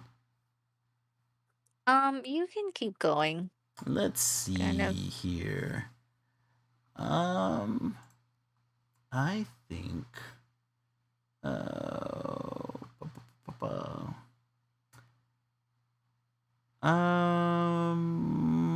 I guess let's see. Let's end on some bright notes that are a little bit aimed towards entertainment that I think are pretty good that I run across this last week.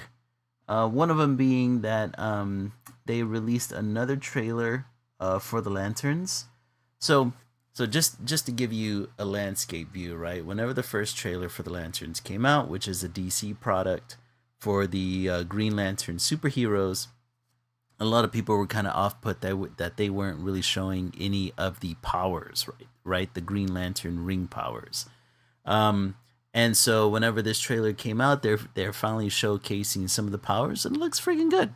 It looks really good, and we're getting a street level story, which I think is really interesting for a Green Lantern story because Green Lanterns are usually, I mean, they're galactic patrolmen, right? So it's like for us to be getting a street level story with galactic characters. I mean, that's pretty awesome.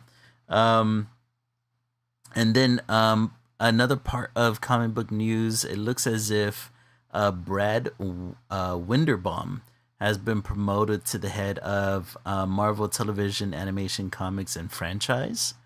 Um, before being promoted to the head here, he had a long history with TV, as working as the producer for a lot of TV shows and short films that came out of Marvel. So some of the prominent ones being like The Werewolf by Night. He was a producer on like the black on some of the movies like Black Widow and Thor: Love and Thunder, and then he did a lot of the TV shorts that came out that had to deal with like some of the comedic Thor shorts that came out, some of the shorts that came out going towards the end of Phase Two, where they would kind of fill in the gaps in the story, which I thought was pretty neat. And it looks like he's gonna be a good addition to the team, and it looks like to he's gonna continue to keep the tradition of Marvel TV going, and hopefully promote it across the board since he now has control over not only the TV side but the comic book side. So I hope he starts merging some properties and start creating some synergy because we need more people reading comic books of all forms, right? Like it can never be bad to continue to uh, have these. I, I just think it's a shame that we have so many comic book and mega properties that come out, whether in animated form or live action form, and especially here stateside, they really don't promote the source material enough. Um, Mm. and I think especially during the height of the superhero era, like you would think that they would be promoting the creators more, promoting the comic books more, getting comic books in people's hands to kind of build that audience. Um, yeah, I just feel like it's a missed opportunity, man. Like, how do you feel about like because I know you're mostly steeped in animation. Like, how do you feel about um how anime production companies do or don't promote uh the manga source material? Do you think they do it enough or they don't do it enough? I think I'm not sure because I'm, you know, lately I've been on my manga kick Mm-hmm. and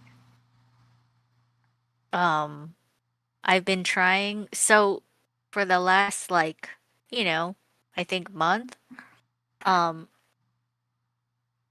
I've been procuring a lot of manga for Witch Hat Atelier.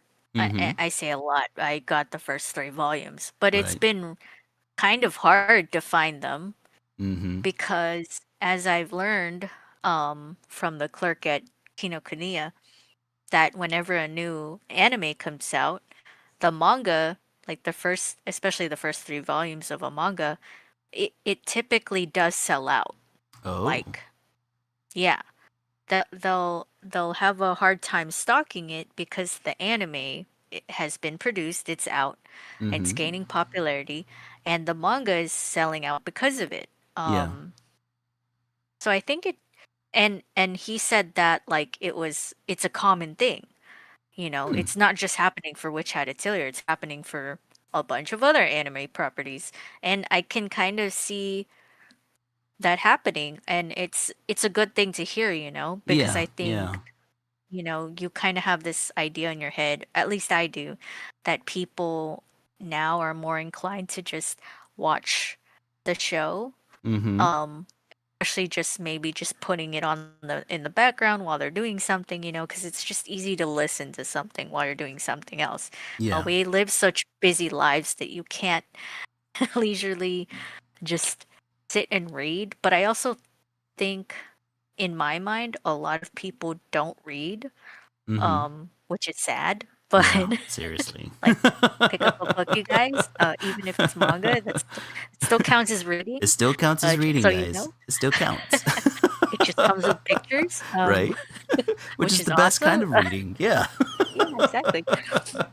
But um, it gave me a nice feeling to Mm-hmm. hear that, oh, that's good that these animes are so popular that people are actually picking up the source material, which is the manga. Mm-hmm. Um, and that gave me hope in the comic book and manga industry, because I I don't know if you feel the same way as me, but I always kind of worry that it's just gonna die off. Yeah. But Yeah. I don't know the why I fact, constantly have that worry too, but I think it's mm, because I love sequential art, and I'm mm, always afraid like it's always on its last leg because yeah, well I think I felt like that because movies are so prevalent and animations are so prevalent, and those are the first things that people see, and it mm, always feels like the source material, the books, don't get the exposure and the the recognition that they mm, deserve, you know. I feel this a lot in Western comics, because I think with Eastern comics the reading base is a lot more um, normalized, I guess. mm. Um, like or I don't know. This may sound like an outsider looking in, because obviously I'm not within the culture. Never been to Japan, never. I don't know if there's people walking around reading mangas. But it feels as if, it's a little bit more normalized to read a manga um, over there, as opposed to seeing people walking around reading comic books here. Mm. And I don't know if that's a cultural issue, because obviously the productions based on these comics are popular and really well known, right? Like the only time I've ever seen like a company fully embrace like referencing and marketing the source material along with the produced movie was like Watchmen. I remember whenever Watchmen came out, and if and it first hit DVD. I'm sorry, Blu-ray. Whenever it first hit Blu-ray, like they would sell the Blu-ray right there next to the actual graphic novel, and I was just like, dude, this is the way it needs to be done, right? Like I remember Best Buy having the graphic novel, and there being like box sets where the graphic novel was being sold alongside with the movie, and that at one point Warner Brothers created a moving comic or an animated companion piece to Watchmen that was in the comic book, and they were releasing it side by side next to the graphic novel, dude. And I was just like, this is the way to do it. And then I haven't seen it done that way since. And I'm just Mm. like, like, man, we some of the most popular franchises in this country are based off of comics, and you're not seeing, like, why the hell that are pushed. exactly, So I like, where the definitely, hell is the push? yeah, I definitely think it is a cultural divide. Mm-hmm. I think, I think, especially if you're in the, hmm, I was gonna say in the community, Yeah. but It's then it's just like if you're in the community, you know that the yeah, we properties for technically we already Western know. medias do come Yeah. from comics. Yeah. Yeah. That's why Um, I wonder if I'm like too close to it. But even being as close to it as we are, like, I don't ever see, the source comic books being sold. Like, you'll see them in a Barnes and Noble, sure, but well, I'm probably dating well, it myself a could little be, bit because nobody really sells Blu-rays anymore. it could be that they're doing it. Like I haven't been to a Barnes and Noble lately, Mm-hmm. but they do whenever a movie comes out, they will put like the novel out and Yeah. be like, Yeah. this is the movie that just came out and stuff like that. Mm-hmm. I don't know if they do that for comic books. I don't think that Barnes and Noble sells Western comic books, do Oh, they they? do. They sell. Oh, They they have do? a number of aisles dedicated to Western comic books, and it's Really? usually right there next to the Eastern comics. Um, I don't remember that. yeah. I know that they have the Western comic book medias, but I don't Mm-hmm. remember seeing the Western comic books like the thin ones. Oh, you're talking about the monthlies. No, they don't carry the Yeah. monthlies. They only carry your. Yeah, you're right. You're right. They don't carry the monthlies. They only carry the collected volumes. Mm. Whereas, See, yeah. What? I No, go don't ahead. know. Mm-hmm. So Because you're I probably gonna say the same that's thing where I'm I'm thinking. thinking that's where I'm thinking it might be a little bit harder to push them Mm-hmm. because Western comic books they come out monthly Mm-hmm. and it's this thin thing, Mm-hmm. right? Whereas manga, they don't come out monthly unless you're talking about like Shonen Jumps and stuff like that, which they don't publish that anymore in the US. They discontinued them. Yeah, exactly. But But that's but like the Japan's Shonen been Jump really magazines. yeah, But Japan's like, really good at keeping their monthly releases or weekly releases in yeah, like in convenience stores. Like yeah, the it's the culture there. yeah, it's the equivalent of having the monthly comic books being at your local 7-Eleven, right? Hmm. It's the exact same concept, only that in Japan it's normalized, whereas here it's like, oh no, you can only get the monthly comics if you go to a comic book store. And it's like, and then going into a comic book store is its own initiation process, right? Like, if you're a complete outsider and if you've never been in a comic book store, it's daunting, you know? Then it's definitely the culture then Mm-hmm. because um America is Mm-hmm. kind of not friendly Exactly. to the idea of reading. Mm-hmm. Yeah, right. And it's I also think we're not, seeing that the fruits mhm, of that now, right? and it's just not friendly to the idea of comic books for some reason. Mm-hmm. I Yeah. don't know why. I don't Even have an though, explanation for and that. like I said, even though some of our biggest franchises are based off of comics, it Mhm. frustrates the ever living hell out of me. And as somebody who loves sequential art as much as I do, it's just like, what are you guys doing? And I'm pretty sure, like, there's the whole political process of like, oh well, comic books can only have one kind of distributor, and the distributor can only send it to certain kind of stores, and there's this whole thing. But I grew up in an era where I could go to my local grocery store and read like Wizard magazine, right, which would have like samples of comics in them, right? That's how that Ah, God, I miss that. I miss being able to go to a grocery store and there being a Wizard magazine right there. And you pick it up and you can flip through and you can see the most recent things that are happening in comic books. And this was at a time before, like, the MCU and the gigantic comic book movies we have today, right? Like, Mhm. why the hell are we not doing that again? Why are we just leaving money on the table like I this? think the only comic book that they put out in grocery stores right now is the Mm-hmm. little publications of Archie comics. Yeah, And it's yeah. a compilation of the monthly. Mm-hmm. So that's what I was gonna say about manga. Manga is published months out at a time, Mm-hmm. but it's more appealing to carry this completed book of a comic book than just little snippets of a comic book.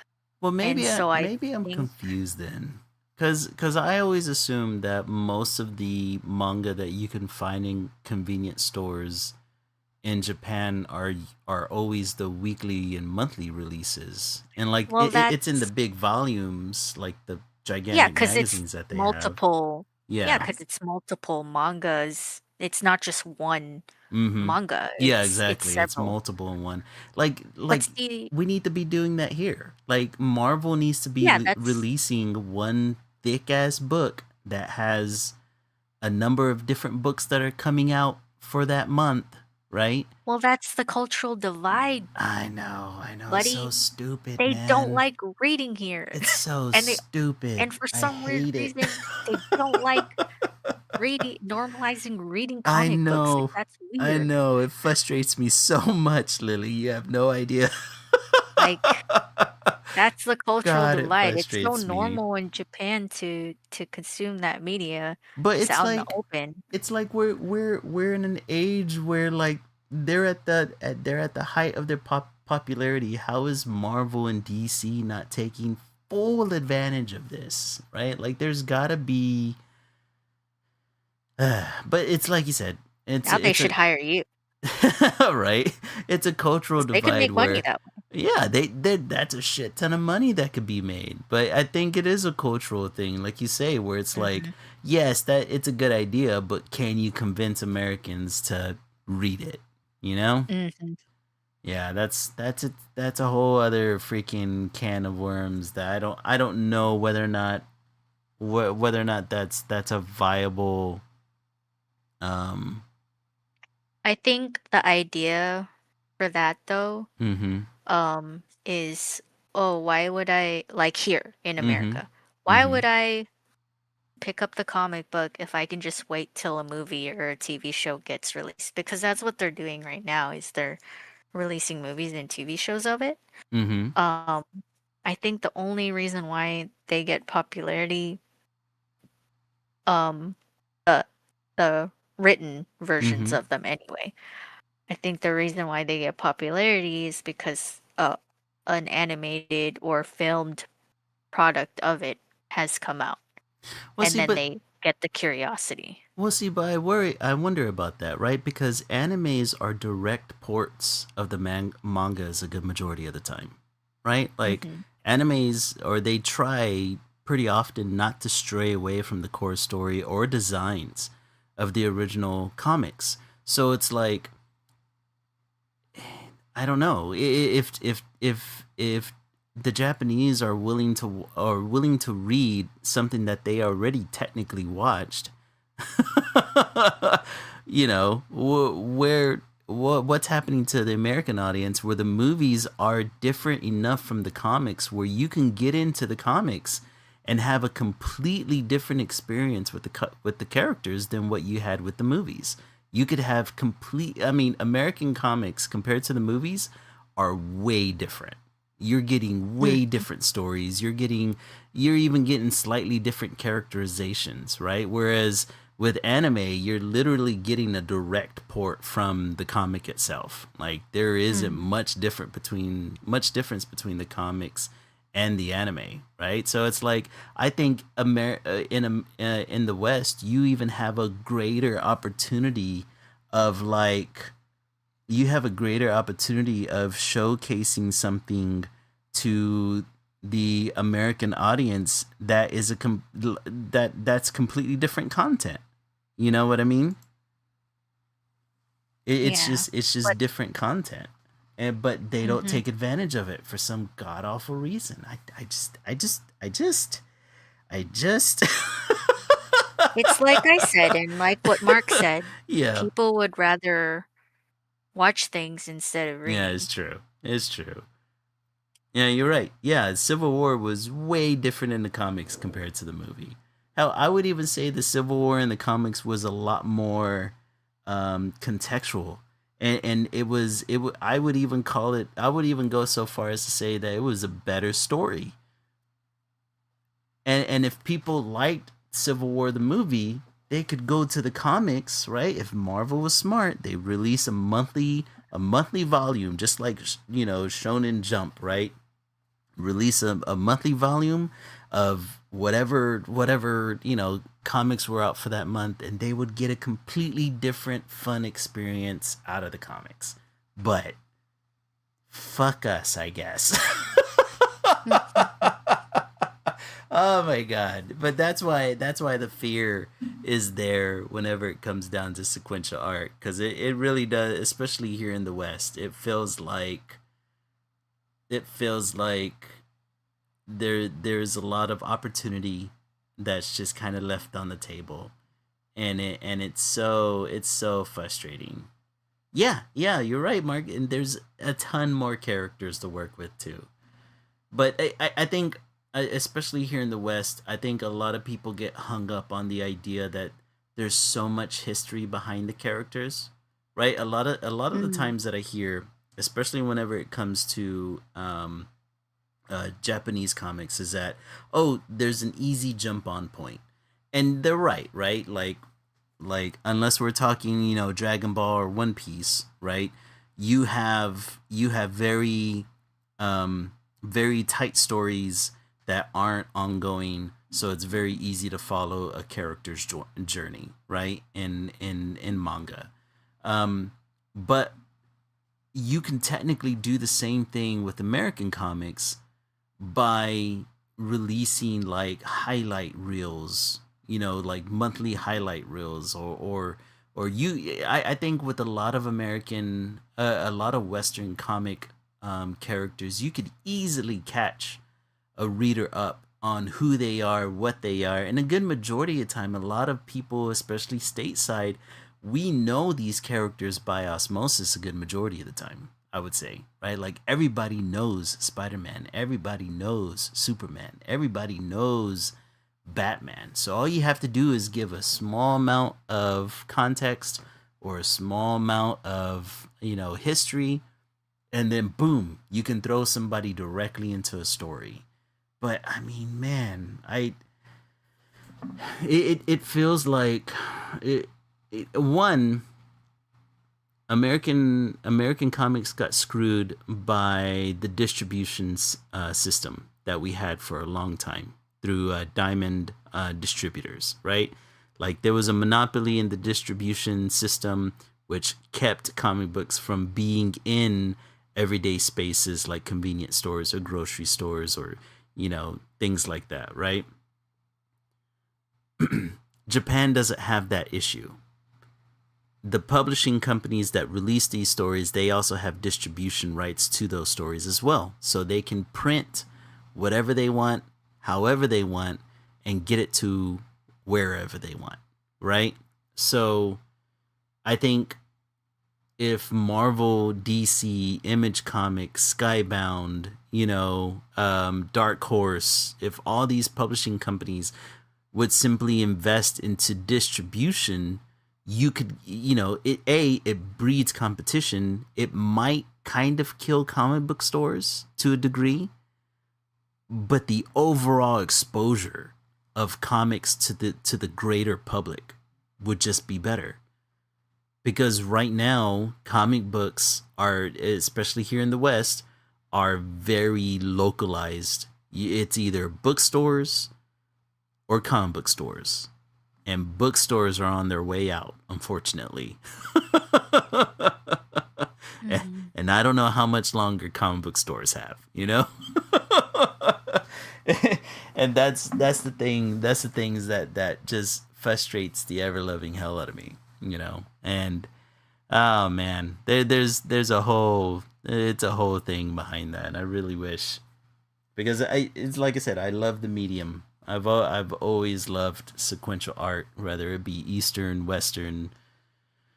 Just the ability to tell a story through art is an awesome art form to me, and I wanna do more of it, and that is my ultimate dream job, and it always feels like um our our industry is constantly trying to kill itself.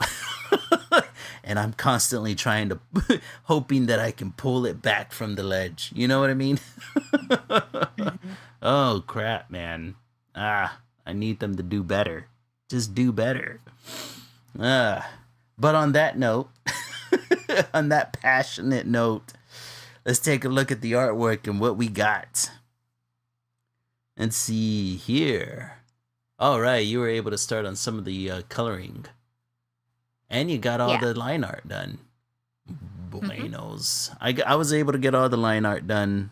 I wasn't able to do any of the coloring, but I think I'm gonna work. I'm gonna work on the coloring off stream for sure. Yeah, me too. Yeah, yeah. I'm having a lot of fun with this piece. It's been really fun, kind of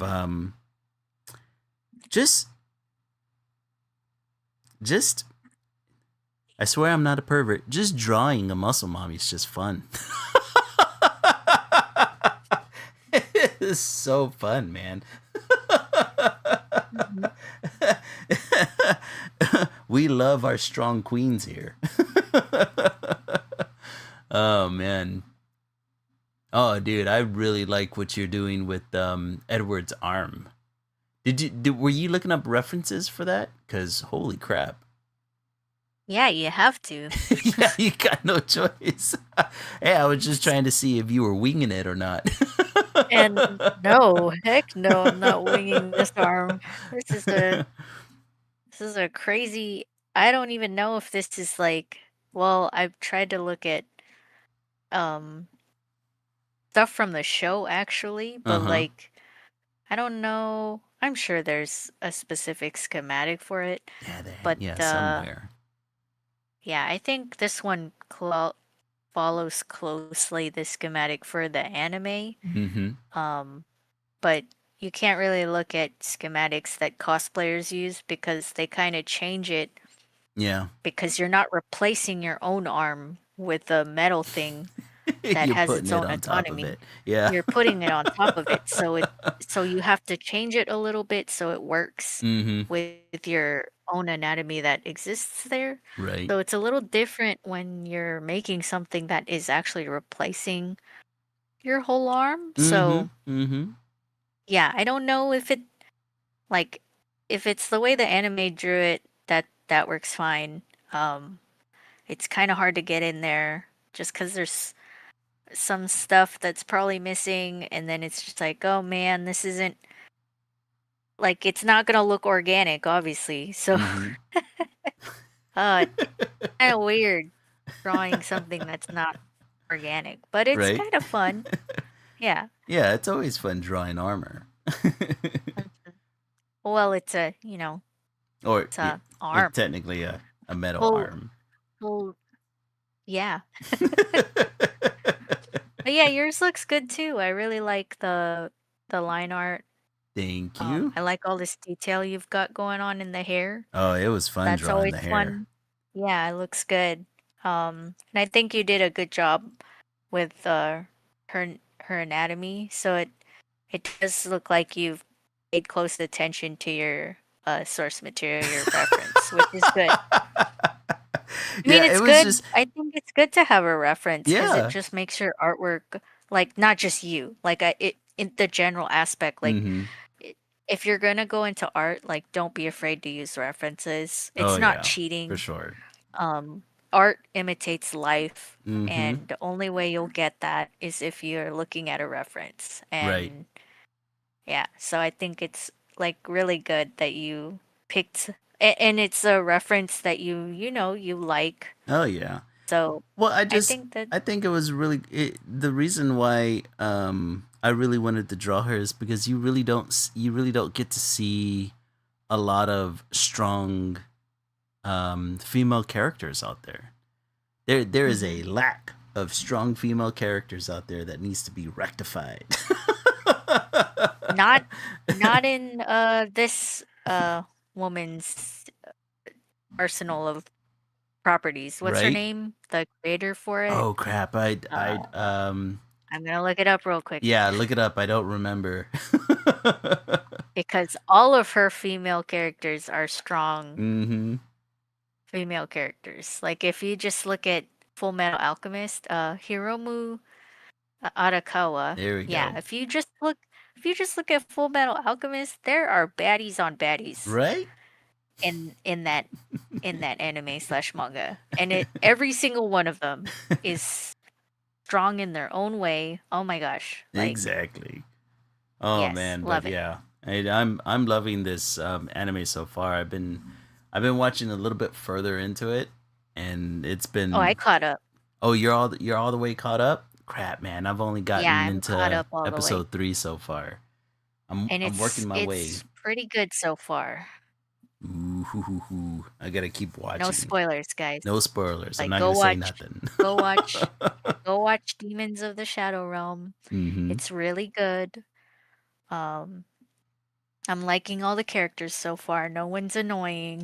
I Mm-hmm. think Arakawa does a good job fleshing out her character. That's what I love so much about her. She does such a good job fleshing out her characters, Mm-hmm. and it's a relatively large cast too. So it's like it's interesting how she's able to write each character. So, I'm yeah. definitely gonna keep watching. But But yeah, that should mhm. wrap up our stream for today.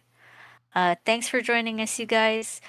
Thanks for coming and following up with us with our drawings from last week. It's been really fun to line art this time. Um, you can find Esso at Esso Art Studio on Instagram, TikTok, and Threads. Go check him out. Go give him a follow. He'll post up his speed paint of this piece and the completed piece sometime this week. Mm-hmm. Okay, sometime this week. So go check him out. Um, if you'd like, go check me out at Lily Lilac Draws on Instagram, Threads, Tumblr, TikTok. I basically post the same thing everywhere. So if you're following me on one thing, you're following me on all of them. So thank you. I'm gonna be posting this piece up. Hopefully, I'll get the colors out soon. But I always post up everything completed. Go check out our coffee page if you'd like. Go make a donation. Everything is kindly appreciated, but just you stopping by and viewing our stream today is much appreciated in its own right. So thank you so much. It's always a pleasure to unwind together with you guys and talk about the things that inspired us this week. We'll see you next week, and remember, be creative. Peace. Bye bye.